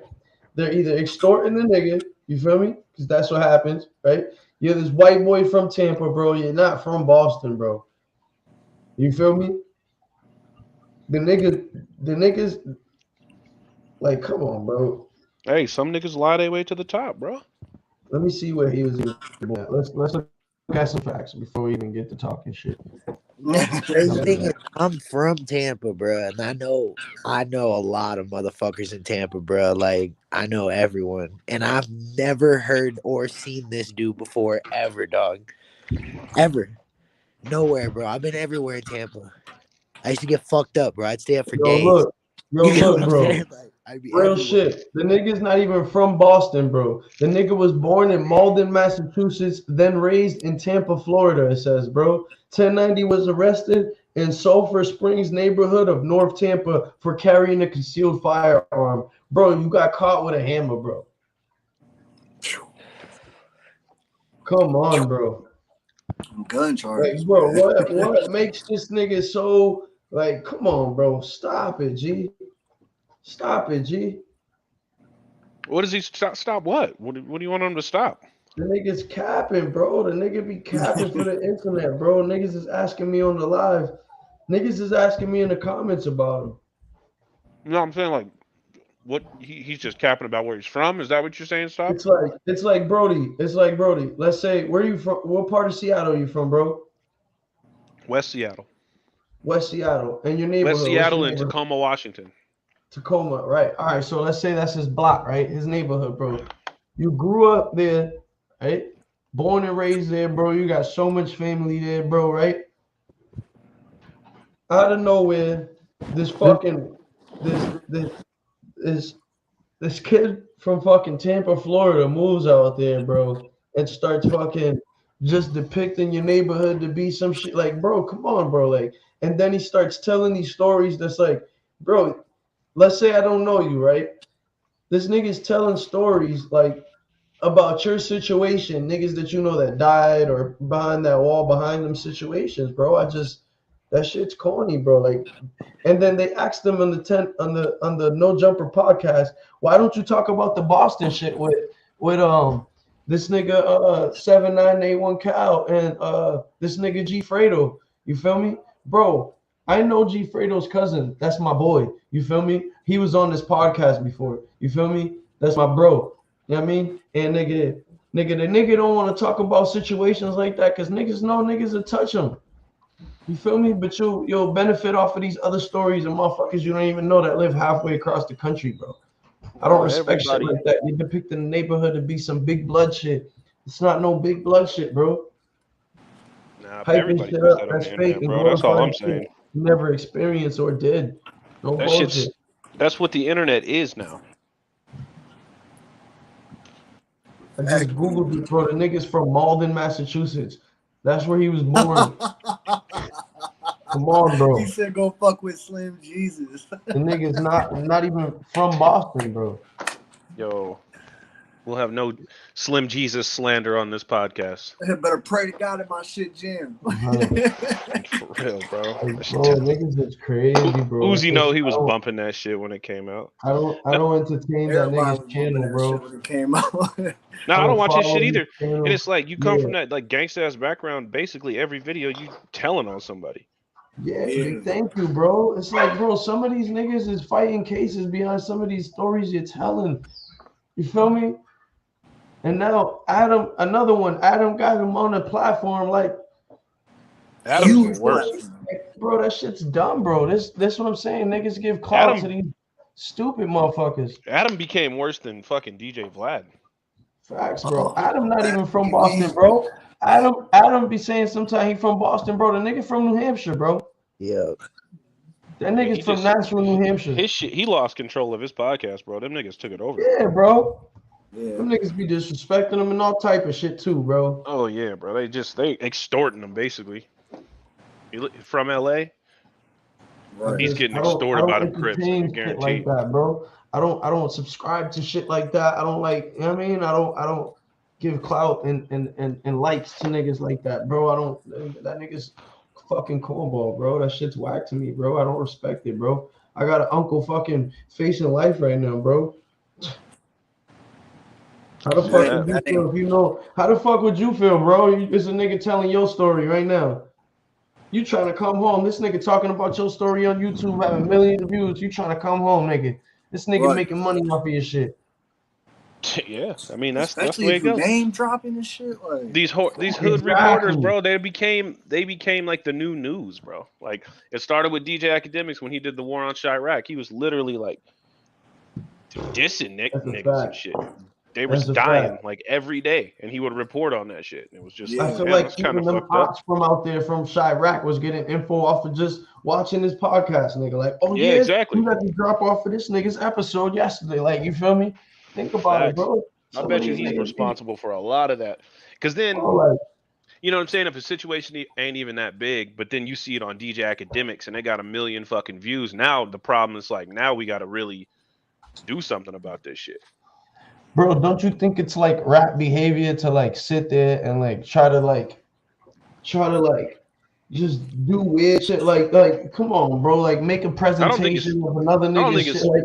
I don't think it's rap behavior because it's like they're not gang members. Like DJ Academics is not a gang member, bro. Nah, I'm not talking about Academics. I'm talking about this nigga.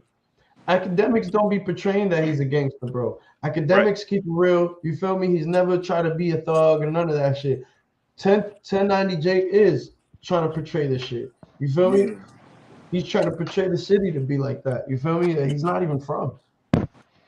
No, I feel that, but I always thought that nigga was corny. I never even watched none of his shit before. Facts, bro. I don't give it. I watched like one interview and I was like, no, absolutely not. Cornball, bro. I think I seen like 30 seconds, and once I saw what was going on, I'm like, hell no. And the nigga's background was like a picture of himself. I'm like, come on, bro, get the fuck out of here. Yeah. But it's gonna continue to happen as long as niggas keep acting up in the hood, bro. Because, and I don't feel too crazy about it because. Like, these niggas be posting all their drama and shit on Instagram anyway. So it's like, he's just taking the shit that they said and putting it out.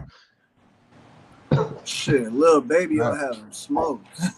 Lil Baby ain't no hoe, but he doesn't go after big time rappers. He goes after young and upcoming rappers with a little bit of buzz. Ain't nobody gonna get on the interview and start dissing Lil Baby or anybody like that. Unless you're on their level. Yeah. Like another rapper or something like that, but it ain't gonna be fucking 1090 Jake or Vlad or anybody like that. They did like Vlad did the whole fucking Julio and I don't even know all these niggas' names, but he did an interview with him and then an interview with his op, like back to back. Yo, Genie, if you're looking for my channel is this one right here, Boston_Loud92. That's the one you're probably trying to type in because that's the one that be jumping. But yo, shout out to the homie El Nino. He was right, and he said that nigga Mighty Mouse the weird one. LOL. Jake claiming a blood set from North Carolina. The nigga weird gang. He don't know where he at. He's all over the place. That's what I'm saying, bro. It's like, come on, bro. He said Lil Durk. Somebody said Lil Durk. Yeah, Big Uzi said facts. 4PF, no joke. That's what I'm saying, bro. It's like, bro, these I don't know, bro.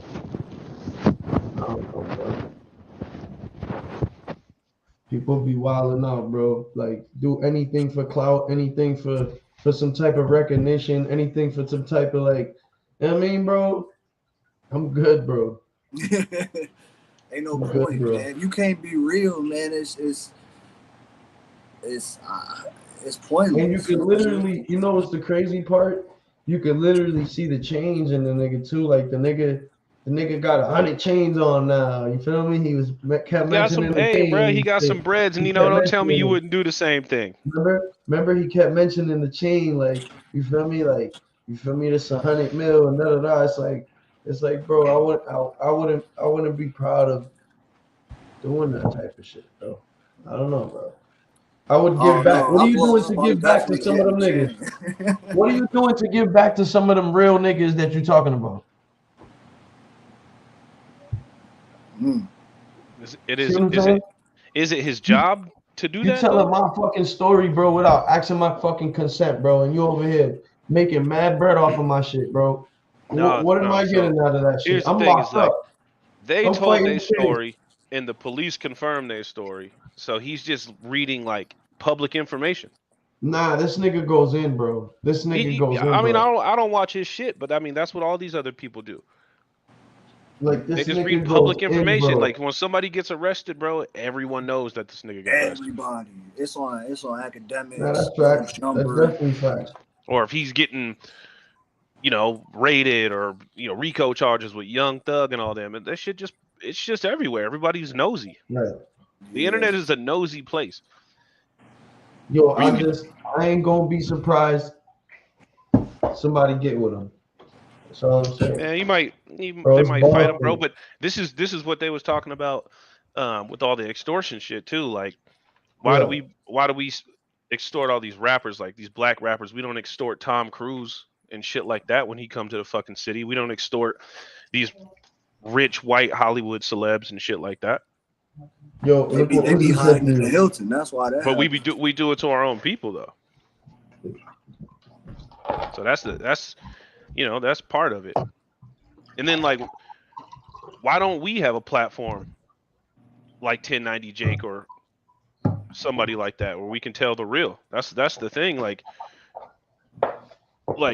Drink Champs and stuff like that is cool, but it don't really tell no story. It just niggas sitting there, they asking him all the questions that they want him to ask. You know what I mean?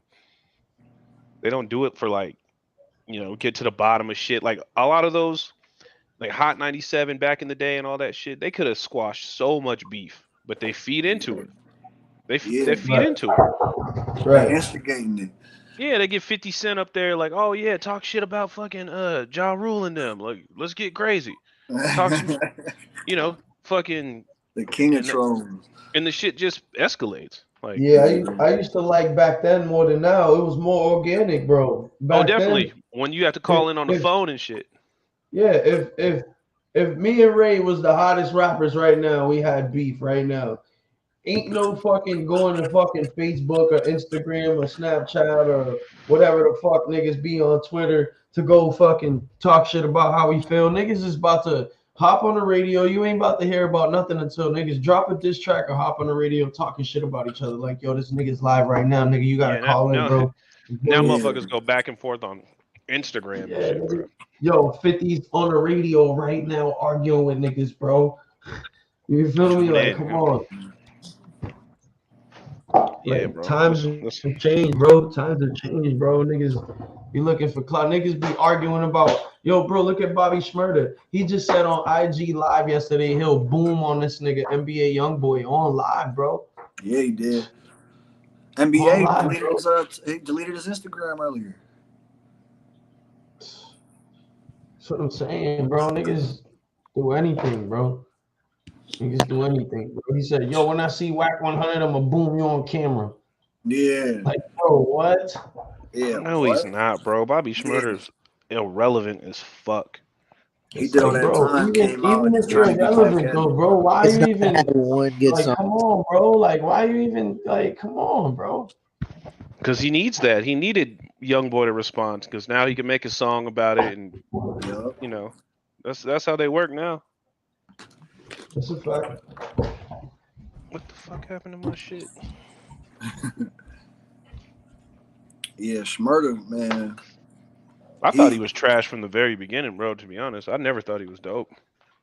Shit, I fucked with about a week ago, but he went to the joint, and when he came out, I was in the joint when he got released. I only been out 20 days. You know what I mean? But from what I see, about a week ago was about 10 years ago. Like nobody's checking.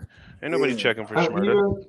Even about a week ago was actually a Lloyd Banks beat from a song called Jackpot. Yeah. And it was fire. Yeah. He did that little. Hey, he threw that hat, bro. Everybody looking for that hat. That bitch never. Bro, he's the same, bro. It's like some of these niggas be manifesting some of the shit that be happening to them, bro. They do anything for clout, bro. I think we all do that. I think we do that every day. We doing that right now. In good and bad ways. Yeah. Where? Nah, some niggas do anything for clout. I don't do anything for clout. No, that's true too. People go out of their way for it, but like Boom Gang, y'all remember Boom Gang? That motherfucker was ridiculous, bro. Yeah, that was crazy. You gonna film yourself robbing these people? Like, doing dumb shit. then when he came on No Jumper, bro, he came on No Jumper off the fact. Like, oh yeah, he was done. He was in that bitch tore up. He was barred out, bro. Yeah, like it was something like. He was off a sick one, bro. He couldn't even talk. Yeah. Adam said, I didn't want to put out the interview, so I never did. But bro, you still showed that. Right. Like, come on, bro. See what I'm saying? Yeah. People still got a different depiction different depiction of him after that. but bro, that's because that's what his platform became, and that's what his platform is. When something happens, when something happens to a rapper, what do? We go on World Star, we go on TMZ, we go on Adam, we go on DJ Vlad. That's what the fuck we click. So that's what he has to post, or his shit don't make money. He kind of cemented himself as like one of these reporters on the motherfucking rap scene. That's exactly what all they are. I mean, they do these podcasts, they do this interviews, all that shit. So they reporters. Yeah, bro. Yeah. Like I seen the Joe Budden shit. They was asking them Soldier Boy. Young Draco. Drake. What's that? Did you see the Joe Budden when he had Adam 22 on his podcast? Oh yeah, I seen that. Shit was crazy. But Joe Budden does the same thing too. It's just like this is Joe what I don't Budden's get. a rapper though. Yeah, he lives the hip hop world. He can rap his ass off. Who cares, bro? Like people listen What to you hip hop mean? who He's ain't a rap. rapper. He's lived the hip hop world. It's totally different. So bro. he has the right to speak on anything and everything. No, I wouldn't say that. That's either. what I'm saying. Nobody does. But with the podcast, he does, because that's what the fucking podcast is. Yeah. You know what I'm saying? Like it's, to me, it's just like think about this. You would rather, so basically what you're saying is you'd rather the news report it than these niggas, because you necessarily don't like these niggas. But we don't say nothing when the news does it. The news just be think about this. This is the difference. When Joe Budden's interviewing these niggas, right? Joe Budden isn't talking about the negative shit. He's asking them about their next projects and this and that. Well, and bro, I've seen Joe Budden be on negative shit too. I've seen Joe Budden be on some negative ass shit too, bro. Yeah, but we're talking about negative shit now or negative shit back then. I'm talking about even now. Like, look, I haven't seen nothing crazy with Joe Budden now, bro. Come on. I mean, not saying like he's talking about this person getting killed or whatever, but man, Joe Budden's full of fucking drama. Yeah, absolutely. I'm not knocking that. He's full of fucking drama, bro. He almost got slapped up a few times. He almost got slapped up by the Migos. He has, bro. He has got slapped up before. But yo, point is, he's actually been a rapper in the rap game, bro. Yeah, but they don't. Just because you was a rapper in the rap game don't make you not corny. I think Joe Budden's just as corny as Adam 22 and all them other niggas. You don't get a pass just because he made Pump It Up in 2002. Nah, but we ain't gonna do that. We ain't gonna do my nigga Joe Budden like that. He's nice. He's still nice. He's still nice. Joe Budden. He's disgusting. You got Joe Budden in your rotation, nigga, frequently? Nah, I don't. All right, then, bro. I don't want to hear that like shit. You cannot do him like that. He did himself like that. You can't do him like that. He's actually been in the rap business, in the rap game, so he can speak on shit that other niggas don't know of, bro. That don't fucking know what the fuck they're talking about, bro. I mean, he's not. Another thing is Joe Budden isn't interviewing fucking 18-year-old pimps and 20-year-old pimps and fucking OnlyFans bitches. That's fucking because Joe Budden is from he's from a different place. LA, that's what it is. Yeah.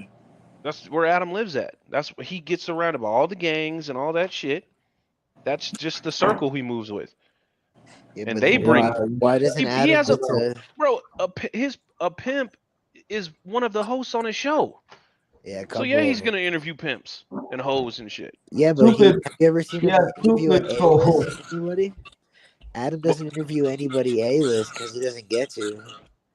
No, it's not necessarily he doesn't get to. It's just the fact I mean, that have you seen Kodak Black or like Lil Uzi or like somebody who actually has a huge following go on No Jumper do an interview? yeah, No. X was on That there. X wasn't famous then, bro. X was hella famous then. When he went on there, no, he was nowhere near what he actually got. X's clout for real. Yeah, he actually brought him up to that. Yeah, Lil Pump. That was his first interview. When Lil Pump was lit. Yeah, but they were doing small. I'm saying like, what A-list now have you seen go on there and do a fucking interview? But he doesn't have to do that though. He doesn't need to. I know, but why? If Kodak Black wanted to do an interview, I'd do it or I'd try. I'd hit up every fucking rapper. They probably don't want to do an interview with him though. Exactly. Why? Yeah, why wouldn't they though? That's because A-list celebrity doesn't need No Jumper to push their shit. But they go on like Sway, and they'll go do interviews with Joe Budden. Sway is a huge serious radio show. Yeah. And Sway is respected for 30 years in the business. He's Nah, like one of the best. Sway been in the room with legends and shit. We can't. That's what I'm talking about. Because he's Sway. Because we can't compare Sway, nigga. Hell, we're not comparing him, nigga. I'm saying that Sway is way beyond. Like an A-list celebrity or entertainer is gonna go talk with Sway before he talks to fucking Adam 22. Facts, bro. Sway got the answers. Exactly. Adam's platform is for like younging upcoming rappers. Yeah. He's not trying to interview 50 Cent because his target audience is young people. 18 to like 23 years old. That's his target audience. He's not trying to get some old nigga on there talking about whatever, you know what I'm saying? Because he knows the kids ain't gonna listen to that. Dre. Yeah. Dre? And that's just like anything, like, and his shit is kind of out of control too. Like you don't know how the shit's gonna go on No Jumper. Niggas be fighting, getting slapped. You go over and there shit, for bro. an interview and leave packed out, nigga. Somebody like Denzel Washington ain't about to go up in there with all them young niggas drinking Hennessy and shit, fighting, talking about gangs and shit. Like, no, fuck all that. Especially after the other day when dude got pieced up. Nobody gonna try to be on that show. They're like, man, this shit's ridiculous. Yeah, bro. They're fucking it up for him too. Yeah, bro. But he's allowing that, bro. To allow is what will continue, you know? Yeah, bro, but that's because it makes him money. Yeah, publicity. It's like internet, bro. Like, didn't some kid fly in from somewhere and fucking got beat up in the parking lot? You know what I mean? Like, bro, they don't even give a shit. Didn't Flacco get spit on too for disrespecting the guest, bro? Niggas is interviewing a nigga. He's disrespecting, calling him a fraud the whole time, bro. So it's like, you brought me here to disrespect me, bro. Right. Yeah, for real. Think about it. Yo, Ray, think about it, Brody. I bring you here, Brody. All the way you flew in over here from wherever the fuck you from, bro, and I'm constantly just calling you a fraud and not your name. And if we're doing an interview, I wouldn't give a fuck. You paid me. Nah, I would, bro. You're gonna feel some type of way eventually, bro. You're gonna be like, yeah, they'll probably get smoky, but I mean, and remember, bro, you're on a major platform, bro. You're gonna be like, dude, watch your mouth, dude. Right, of course. Yeah. You can't just sit there and get hold the whole time. You sit no, definitely not. But I'm just saying, like, watching this shit. I don't know, man. It's just, that's what. And then it's by a cornball too. People know that shit. People know that shit. They go on that show because it's gonna get attention, and then they stir it up. It's like Jerry Springer, bro. They stir it up a little bit, and then that's like, oh, now we got a viral clip. Boom. Yeah. Throw it on the gram. Yeah, nah, that shit's out of pocket, bro. That shit's crazy. Yeah, I think we need a better interview platform, to be honest. You don't even be known about these rappers. You know, oh, he was on No Jumper talking about some gang shit and then got killed 2 weeks later. You don't even know who the fuck this kid was. Right. They had some kid on there before. I'm listening to the kid. Niggas like, yeah, I just learned the orders of the month. I'm like, what? The nigga says, yeah, I just learned the orders of the month. On the No Jumper podcast, bro. Like, bro, come on, bro. You can't. He ain't know how the months go. Yeah. He just, oh, it's September. What's next? I don't know. March. We'll figure it out when we get there. Yeah, like bro, I'll like find out what my bro. phone tell me. Nigga said No, but that just shows like what that's what people want, unfortunately. That's just how it is. That's life. Kid had People Louis want Vuitton on, kid had Pradas and all type of crazy shit on and couldn't People even want stay the dumb orders of shit, the bro. fucking month. That's crazy. People want dumb shit. Priorities all jacked up. Yeah, facts. A whole bunch of tats on his face and crazy shit and ill shit on and bro, Hey, like, bro, man. bro. Nah, I'm saying though, this nigga mad jewelry and dumb shit and nigga can't even tell you how many months we got and what the orders of the months was, bro. He need to get that shit tatted on his face. Facts. Weird, bro. Niggas is crazy, bro. It's like that's the type of shit we got on here, bro. This the type of shit we giving a platform to, bro. This the type of shit we listening to. But that's what we talking about on your platform, so that's what I mean. Like, remember that one dude that said he was a clone? Who was this dude? No, Kid Margin Boo, right? Oh, there Kid it is. Boo, There yeah. it is. That shit was hilarious, bro. I was like, He what blew the up on that shit. fuck? Bro, like we make the dumbest people fucking famous right now. The bad Barbie girl, Cash Me Outside. She disrespected her mother in Dr. Phil. We made that bitch famous. Hey, she look crazy now. Oh. I got out of prison. The bitch was a whole different color. She look black now, right? Like, yeah, bro. The bitch is Jamaican now. right. What else? Yo, bro. Yo, just mad dumb shit, bro. The shit's just pathetic, bro. Hey, what the fuck is up with Blueface girl? Bluetooth? Oh no. That bitch is crazy looking. She's ugly, man. Like, I've been seeing the thing 1, thing 2 memes. They just like take one of her teeth out and fucking say whatever. You're rich, you can fix it. Like that little interview they just did with dude. Yeah, that was fucked up. Hole in his wall, like they just be. They was over there just tearing shit up, bro. Tearing shit up. Like she sound like she just got punched in her throat. Yeah, she sound like a 50-year-old smoker. Yeah, Blueface. I know Blueface can do better than that. He a dog for real. Nah, she'll kill his ass if he fucking leaves her. I wholeheartedly believe that shit. Like that nigga is scared. He's crying for help. Bluetooth is ugly, bro. No bullshit. Merck said, that's what I'm saying. Intelligence is basically frowned upon today. Facts. Yo, my cousin put a crying face, nigga. Yo, that's facts, bro. Yo, they toxic, bro. It's only a matter of time, bro. Yeah. Niggas be beating each other up and shit in Vegas and in the Hollywood Strip and all type of shit, bro. It's only a matter of time, bro. Oh, niggas finna go to jail soon, bro. The nigga's a clown. And the nigga's music is trash, too. Lyrically, he's garbage. Yeah. So, like, yeah, really just famous for nothing. She full sent that bitch? Star who was laughing because she full sent her mom's.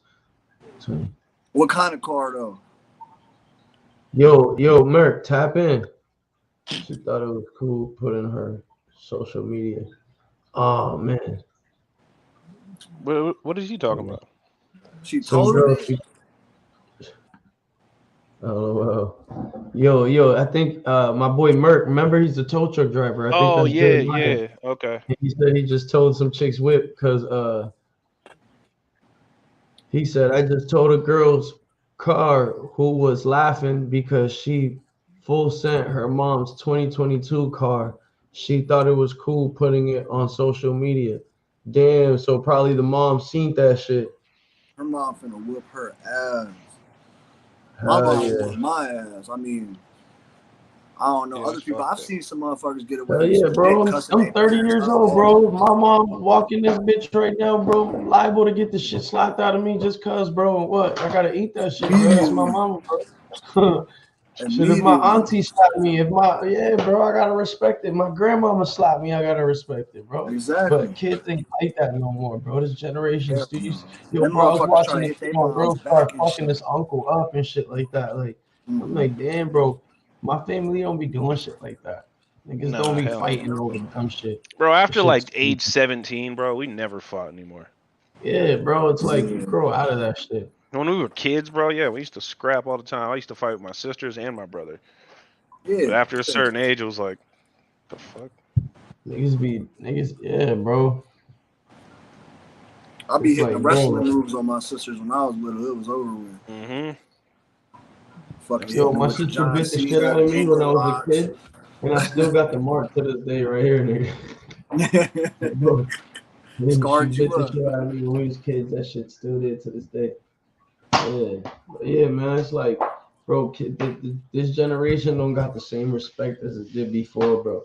You see kids going toe to toe with their elders, fucking disrespecting their grandparents and all type of shit, bro. Beating on their parents and, bro, you didn't see that type of shit back then, bro. Bro, niggas that catch you beating on your parents back then, they'll fuck you up, bro. Your parents will beat the shit out of you in front of people and all type of shit. You can't even smack your kid in front of nobody nowadays if the kid's fucking up. You could be cursing you out, all type of shit. I asked her mom after I dropped the car, does your daughter understand the gravity of the situation? She says she was just in shock. Like, why are you excusing her dumbass behavior? Oh man, she's never gonna learn then. She didn't learn anything. What kind of car was it though? Like, I hope you charge them extra, nigga. I mean, 2022 in general is going to get a ticket, but if that shit was like a Benz. Nah, but I'm saying for towing, he's a tow truck, so I would have ran it up. You feel me? Yeah, for sure. Like, ignorance. Yeah. People are dumb, bro. Sometimes you gotta charge that extra $100. Damn, she over here posting. Just totaled mom's whip. Bro, SUV, people are dumb, bro. BMW SUV. Man, I'll kill my daughter. Yeah, I'd be so mad if my daughter crashed my SUV. I'd be pissed. Too. Yeah, I got an X5M. So I'm about to say it's daughter, X5. Yeah, I have an X5M. So if my daughter crashed that, I'd be fucking mad, bro. I mean, my daughter's not even 2, but that's not gonna happen. You're grown until you're 13, bitch. Yo, think about this. Nobody wants to be a doctor no more. Nobody wants to be a cop no more. Nobody wants to be nothing no more. Everybody wants to be a fucking gamer, OnlyFans. Everybody wants to be because it's easy. Because that's easy. If you could make it in that, it's easy. And you just gotta sit there. You get all this attention. You're playing video games. You're chilling. Ain't nobody want to work hard no more. Nobody wants to be a lawyer no more. Nothing, bro. When's the last time you heard somebody say they want to be an attorney, bro? Yeah, it's been a minute. Plugs now. Yeah, it's been a while. So I mean, it's like, come on, bro. Yo. Hey, yo. Yeah, you told the whip, bro? Yeah, bro. And like, so let me put it to you like this, bro. The whole front end was fucking gone. Okay, like I had to pick the ship up off of the ground just to be able to get my bed underneath of it or whatever. And like the back axle was like half torn off, all skid plates, everything done, airbags all off, fucking everything just shattered, like 2 windows shattered and everything, right? And I told the girl, because she was sitting there, the way she was acting was hella dumb. And I was like, you understand what's going on right here, right? Like, you understand, like, this car is totaled. And she was like, shit. And then she did, like, this little weird, like, hand dice move. Like, she was, like, rolling dice or whatever. And she was like, ha-ha, like, something like that on her little social media. Oh, it was so dumb, bro.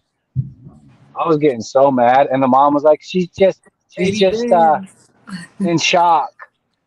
I'm like, and then the mom asked me, she's like, so do you think this is total? I was like, no, it's like total, bro. Like, your whole front end, your engine, all your engine mounts and everything are tweaked. Like, she full sent over 2 curbs and into a ditch. Was she fucked up? No. She's like, she just took the corner too fast. And I was like, too fucking fast? There's yellow fucking signs here that are telling you that the corner's here and a speed limit back there that says 35. Like, what the fuck were you doing? chilling on your phone, on your social media still, driving my mom's 80K whip. You know what I mean? Like, what the fuck are you doing? Yeah, 3 likes and I'll privilege. total the whip right now. It's that privilege life. That's what I'm saying, bro. Like, kids these days, it's something special. Special. It's just, it's stupid. How old was she? I think she was like 22 or something. Yeah. But I'll tell you what, right now, even in like whenever I was learning how to drive, my mom had some piece of shit car. If I would have fucking put a scratch on that car, I would have had my ass handed to me. Oh yeah. Hell yeah, bro. I'm talking just a fucking scuff. Yeah. I would have slammed the door too hard drive getting that out. I car would have had no my more. shit handed to me. And you're not allowed to drive the car no more. Yeah. Yeah, and I'll be grounded for a month and have extra chores and a bedtime. And a At bedtime. fucking 17 years old. Give me your phone at 11, motherfucker.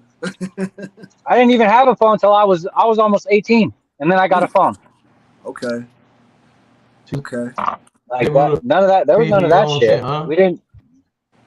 Yeah, like it wasn't like that. Like I had a mom. She was a Jehovah's Witness. Like we didn't have birthdays and Christmases and shit. Oh yeah, you don't get holidays and shit. No. Damn. But now it's kind of cool though, because like as an adult, now she just like walks up to me and she's like, "I love you," and then she stuffs like 2 racks in my pocket. What's up, man? And she's just like, "Look, I'm sorry." No, she worked for the state. You know what I mean? So I mean, she's not super wealthy, but I mean, she owns a couple houses and stuff. But it was just like that's just what she. That's like how she makes it up to us. You know what I mean? Like, just like a month ago or whatever, we went on a trip or something, and like we met up in Wyoming, and I got back in my car, and I thought she was acting hella weird, and I was like, why is she trying to like leave so fast, right? I get back in my car, and there was $500 sitting in the center console. Hey, you know what I mean? And like I used to fight with her over this. Like she almost disowned me over all this stuff because she used to try to hand me money. And I used to fight with her over it because I didn't like that. I don't need handouts. You know what I mean? I can do it on my own type shit. But now I've learned over the years, like now that I have kids and stuff, like I've learned like if I have that opportunity to help my kids and they're good kids and they grow up to be good people, like I'm gonna take it. You know what I mean? of course. So now I've started to understand where she's coming from. But anyways, that chick, that BMW I told, she ain't like no, she don't have that sense of respect. Like that shit ain't there. It's obsolete. Yeah, that's insane, bro. Oh, that's fucking. And that's not even the. That's not as bad as some of them that I've had. I'll tell you that. Where are you at? Sacramento. Sacramento. Okay. Yeah. Well, yeah. I mean, not to interrupt your guys' whatever discussion you were on. I just tapped in, so. No, that's crazy. We were talking about it just related to the topic of like the stupid shit nowadays that like that Catch Me Outside girl. Oh, dude. I can't. The moment I see her face or hear her voice, I'm like, done. Turn it off. Whatever it is, it needs to go away. delete. Bam. It's just like you got all these kids out here doing the pranks, like the what they call a prank. Like I'm like, the fuck you mean a prank? Like I'll end your life over this shit. Yeah. Like they're out here slashing tires, going, "Yeah, it's just a prank, bro. It's just a prank." The fuck you mean? Yeah. See, that's a respect thing for me. Like I live and die by the respect code. You know what I mean? You gotta give respect if you want it back. So if someone disrespects you, it's balls to the wall. I'm disrespecting you just as hard as you disrespect me. I know that for sure. Yeah, I had one of my younger cousins. He was talking to me or whatever because we went somewhere, and like he opened the door, and he just walked in, and like I held the door for this lady, and I was like, "Bro, you're supposed to hold doors open, man." And he's like, "Man, fuck those people. They ain't gonna hold it open for me." I was like, "The fuck do you mean, dude? Like, that mentality right there is just gonna create hostility, no matter where you go." Yeah, for real. Like if you invite that negativity, that's because that's who you are and that's the way you act. That's how people are gonna react, and that's like that stupidity of this younger generation. Yeah. And he was like, "Oh, I'll hold the door open for you." I was like, "The fuck you mean? Like holding the door open for me? That's just common sense." You know what I mean? He's like, "Well, I got respect for you." I was like, "Dude, there's a thing called like general respect. You know, common courtesy. Fucking learn, man." Hey, yo, Nino. Kids nowadays are. Yeah. Hey, man, my fucking phone about to die, but you about to do this shit again tomorrow? Bro. Yeah, we do this shit all the time, bro. My fault. I was just reading the text message. No, you're straight. Listen, next time you want to go live, bro, I'm whatever we talk about, I'm with it. You know what I mean? I'm down to be on the channel. Yeah, we be live all the time, bro. Literally, bro, almost every night, bro. We literally be on here just talk about different shit. You feel me? So it's cool that you tapped in to tell your story, bro. We really appreciate you too, bro. You feel me? Sure, man. Thank you for having me on here, man. Yeah, bro, I appreciate the help. You know what I mean? I'm trying to definitely learn the trade. You know what I mean? I only made that one video so far, but I plan on making more, and I'm down to be on here whenever you guys want. You know what I mean? Yeah, just come fuck with us. Yeah, you good, bro. Come fuck with us, bro. We literally be on here talking shit all day. I fuck with it though. You know what I mean? It's better. Nino has no boundaries. He's willing to talk about everything. Hey, I'm with it. Me too, man. Look, I'm with it. I'm with it all. But yeah, shit, my shit's on 1% right now, so I'm about to go jump on the charger and shit. Thank you for having me on here, man. All right, peace out, bro. You already know, bro. Shout out to the homie Jonathan, man. Jonathan Hughes, man. Y'all want to hear his story, man? Rewind that shit, man. Shit's crazy. Oh yeah. All right, man. I'm gonna message you in the morning. All right, bro. You already know. Yep, it's on with y'all. Yep. All right. Have a good night, man. Oh yeah, Shout out to the homie, man. Crazy. Yeah, I got to hear a little bit of it, but I was in the middle of fucking doing a bunch of stuff, so my Bluetooth doesn't reach all the way to the end of the bed. It's like 50 or 60 feet from the fucking cab, so it'll cut out from time to time. Yeah, that's crazy. Yo, Aiden, what's the word? What's cracking? Shit, bullshitting. Shit's crazy. My fault. I was getting a crazy text message. But yeah, man. Yeah, man. Crazy. Yeah, I don't know if you saw. I was trying to tell you that I finally, because I had it under Unbound Ink, and you were like, "Man, who is this?" a couple times. So I was like, "Let me fix it." So I finally went through and changed it to Mercanites. Then I was like, "Oh, maybe he'll realize then."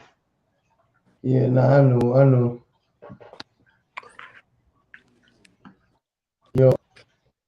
Yo, this is Kanye. I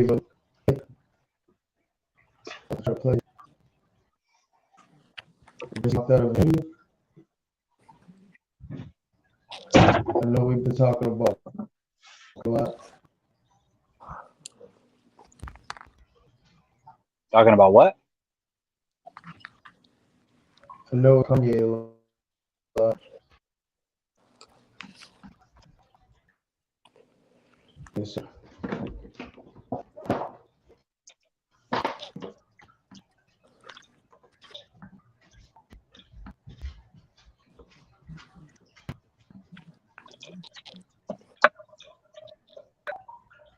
All right, hold up. Bring it up. You.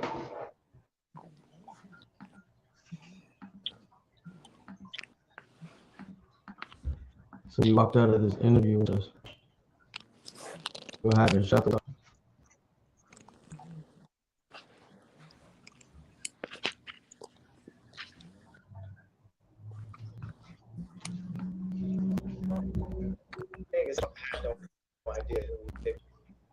A big thing is like Trump had no idea who Nick Fuentes was, but this whole I just gotta go right to the heart of this anti-Semitism happening. This is something. If you read the definition, it says you can't claim that there's multiple people inside of banks or in media that are all Jewish, or you're anti-Semitic. And that's the truth. Like, it's the truth. What are we talking about? And what library? What do you mean? You mean I'm saying, like, I've been labeled anti-Semite, right? So there's different beliefs about our bloodlines, you know, like the documentary that Kyrie posted. And in general, America has been left ignorant and history has been changed. So when we start questioning things that question the indoctrination, then you immediately get, you know, you said debanked, or what did you say happened to you? Or demonetized, deplatformed. Demonized, demonetized. And what's so beautiful about this time is everyone got to see what's really been happening. And now we can really understand. We can see that Ron Emanuel was right next to Obama, and Jared Kushner was right next to Trump. But so we're getting right into it, I guess, right? I was hoping to go for the news first before we got into all of this. Pence, he sold Trump out. You know what I'm saying? It's like I would never wanted to do anything that hurt Trump. I'm on Trump's side. Trump said things that hurt me. He lied about me, but I mean, he's no. When people used to tell me that, you know, he's a liar, it's like, you know, I went into the trenches for Trump. That's another conversation. There was no one in my position that wore that hat, and all of my surroundings exhausted me. It was like death by 1,000 questions. I know I'm jumping to another thing, but what I'm saying is, I know you got a rep for your people online, but it's you got a person in real life that I'm not with it, bro. I lost the money for the freedom of speech, and that's what makes me the only American that we know that really deserves to run the country, because everyone else, your boy DeSantis, Trump, whoever they raise in a petri dish over on the Democrat side, is going to play the game. Look, here's what I was trying to get to. You went right into the anti-Semite thing. I think it's something that should be talked about, but if you ever ask my opinion on it, I disagree with you. I didn't ask your opinion on it. You know, but to it. But I don't care about your opinion. I like your opinion on how we win an election, but I don't care about anybody's opinion, bro. I lost. They tried to put me in jail. They blocked $2 billion I had. Like what I told Farrakhan, I said, look, is it anti-Semitic for me to say his name out loud? Like I told minister. Yeah, the minister. Like I tell him. Oh, he was. Yeah, I mean the Jewish people allowed Obama to meet with the minister. You know, so Farrakhan said, well, did he have the money? The contract for the next 4 years, if I hadn't done anything, would have been $500 million a year for 4 years. What I was fighting for was the IP, so my children could, I'm sorry, just sometimes I think about 7 thoughts at one time, because anything I see, I come up with like 7 answers to it, and then just choose what it is. It's a year for 4 years. What I was fighting for was the IP, so my children could, I'm sorry, sometimes about 7 thoughts at one time, because anything I see, I come up with like 7 answers to it, and then just choose what it is. But the thing is, when I said my children, the reason why my brain kind of blocked, because it's like God is saying, you know, your children are going to be okay. Baby mama's got money, right? God is using me. He's breaking me down, removing all of the, richest person, all of this, so I can serve him.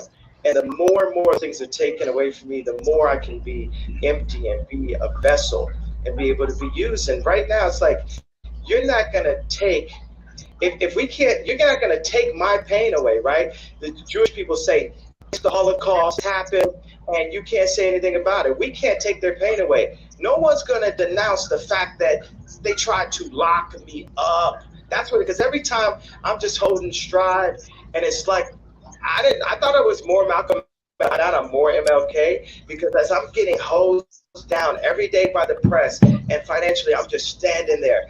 And when I found out that they tried to put me in jail, it was like a dog was biting my arm, and I almost shit here, almost, but I still walked in stride through it. Yeah. I think they've been extremely unfair to you. Who is they though? We can't say they. It's press.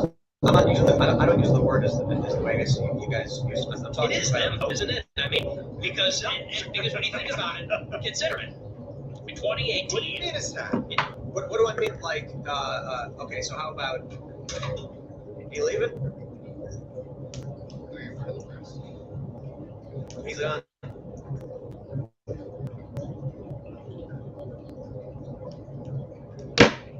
Damn, hold up. Wait, what? Yeah, let's run that part back real quick. What the fuck just happened, bro? Can't take the data. No one's gonna deny the fact that they tried to lock me up. That's what, because every time I'm just holding stride, and it's like I thought I was more Malcolm X, but I find out I'm more MLK because I'm getting hosed down every day by the press, and financially I'm just standing there. And when I found out that they tried to put me in jail, it was like a dog was biting my arm, and I almost shed a tear, almost, but I still walked in stride through it. I think they've been extremely unfair to you. Who is they though? We can't say they. It's the press. I'm not using the. I don't use the word as the way I guess you guys use. It is them, though, isn't it? I mean, because when you think about it, consider it. In 2018. What do you mean it's not? What do I mean? Like, okay, so how about you leaving? He's on. What the fuck? Yeah, what is that last little bit that the other guy says that was in the blue sweater? I don't understand what just pissed him off so bad. Says I'm getting hosed down every day by the press, and financially I'm just standing there. And when I found out that they tried to put me in jail, it was like a dog was biting my arm, and I almost shed a tear, almost, but I still walked in stride through it. I think they've been extremely unfair to you. I think they. We can't say they. It's the press. I'm not using the. I don't use the word as the way I guess you guys use. I'm talking. It is them, though, isn't it? I mean, because when you think about it, consider it. In 2018. What do you mean it's not? What do I mean? Like, so how about you leaving? Alright, think about it. Think about it, gang. What Think about it for a second. happened, bro? Think about it. Think about the conversation, right? They're saying the press is trying to cancel niggas, right? That's what they said, right? Right. Well, yeah. All right. He's saying, who's the press? He said, I'm not going to label anybody. I can't say who the press is. There is no press. And he was like, what you mean there is no press? And he left. Because you know there is. There's somebody pushing the agenda. Oh, well, duh. Right, that last little bit's what I couldn't hear. Who's the people that Kanye's saying that own all the platforms and shit and control all the narratives? The Jews. Right? Dude didn't want to say the Jews, right? Well, yeah, I guess. I mean, he's not wrong, but it's just like there's just some shit you can't change. You get what I'm saying? Like, there's some shit you just gotta live with. Yeah, that's the thing. I don't know if you guys follow Shia LaBeouf. Yeah. You know what I mean? I watched him and John Bernthal's little interview or whatever, and he was going on about like even the Oscars is so political. Like it's not about what they say the Oscars is about. It's all political. You know what I mean? It's the same thing with the government. And whenever you have your elections for your politicians or for your president, like, I mean, at the end of the day, the president can't do much because the politicians are the ones that control everything. Yeah. And it's even higher up than that. I mean, the further up the ladder you go, the less the general public knows or even sees. And he's trying to shed light on that. And that dude just kind of was like, no, that's why he left. A lot of people don't like to speak on the truth. They like to be lost in the daydream. You know what I mean? Right. It's like, bro, we gotta. It's just crazy.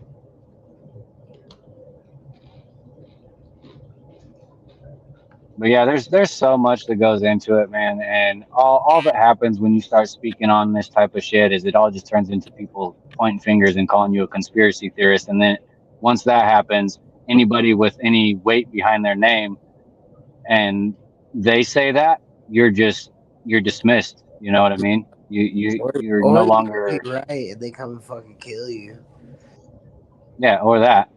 They do that too, which is pretty fucked up, but you know what happens. Yeah. I mean, and the problem is now, like, there's so few that are actually in control, and you got over 7 billion people on this planet. And sure, we may move as a whole in some categories, but we're all still our own individual that has to make up our mind for every circumstance and every situation. So the manipulation is super easy. Facts.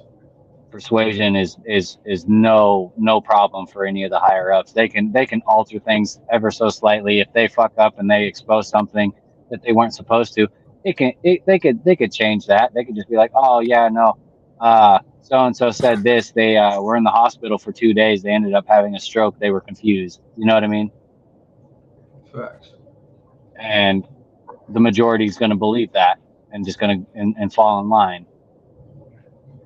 And like, I have a love-hate relationship with Kanye because, like, I like a lot of the shit that he says, but he's also a loose cannon. And as the same thing with Trump, you know. His politics I was cool with, but I wish he would never talk. I wish that he would just stay silent.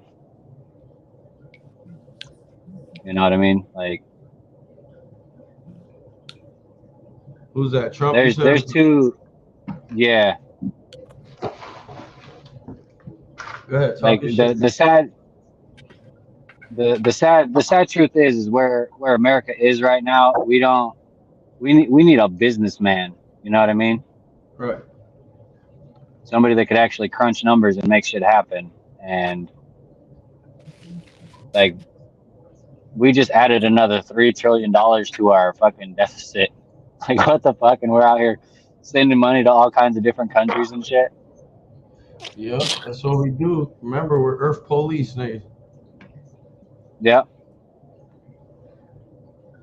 I think I was saying that the other day. Is like, this is all just sending mass amounts of monies over to here, there, you know, doing whatever. It's all just it's all a way to launder money. It's just a way to clean the money. Yeah, when those people don't pay us back, that's when war happens. You know, the U.S. is weird like that. 100%. U.S. is fucking weird like that, bro. Yeah, it sucks to say. Like, when I was younger, I was like, you know, super proud to be an American and everything, and like, you know, like, represented the American flag. Like, I still love America, you know, but bro, like, it's kind of shameful now. Like, just the shit that's been going on. Like, if you look at every country that looks at us, they're embarrassed. You know, they're like, oh, look, America's this way or that way, and most of the stereotypes stick. That's a sad truth. Facts.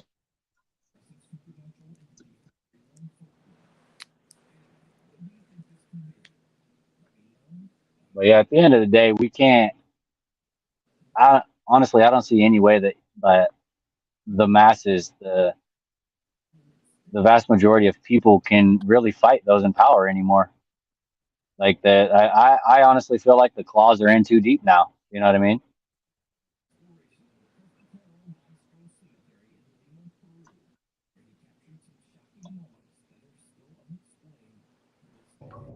Yeah, that shit's crazy, bro. No bullshit. No bullshit, bro. Yeah, man. Shout out to everybody for fucking coming out tonight. And I mean, I appreciate all y'all. Shout out to Jonathan Hughes, man, for telling this fucking story, man. Shout out to J Rocco 215, the real one. Shout out to motherfucking the Westgate Resort. Shout out to Pac-Man Pooch. Yo, EB, he said they making COVID like it's a new strain of some fire trees. That's a fact. Shout out to Split Beats Productions. Shout out to the homie Aiden. Shout out to Ray. Shout out to the homie Jeremiah. Shout out to the people that tapped in too, man. This shit's fire, man. See y'all tomorrow. Crazy day. All right, brother, man. Peace out, bro.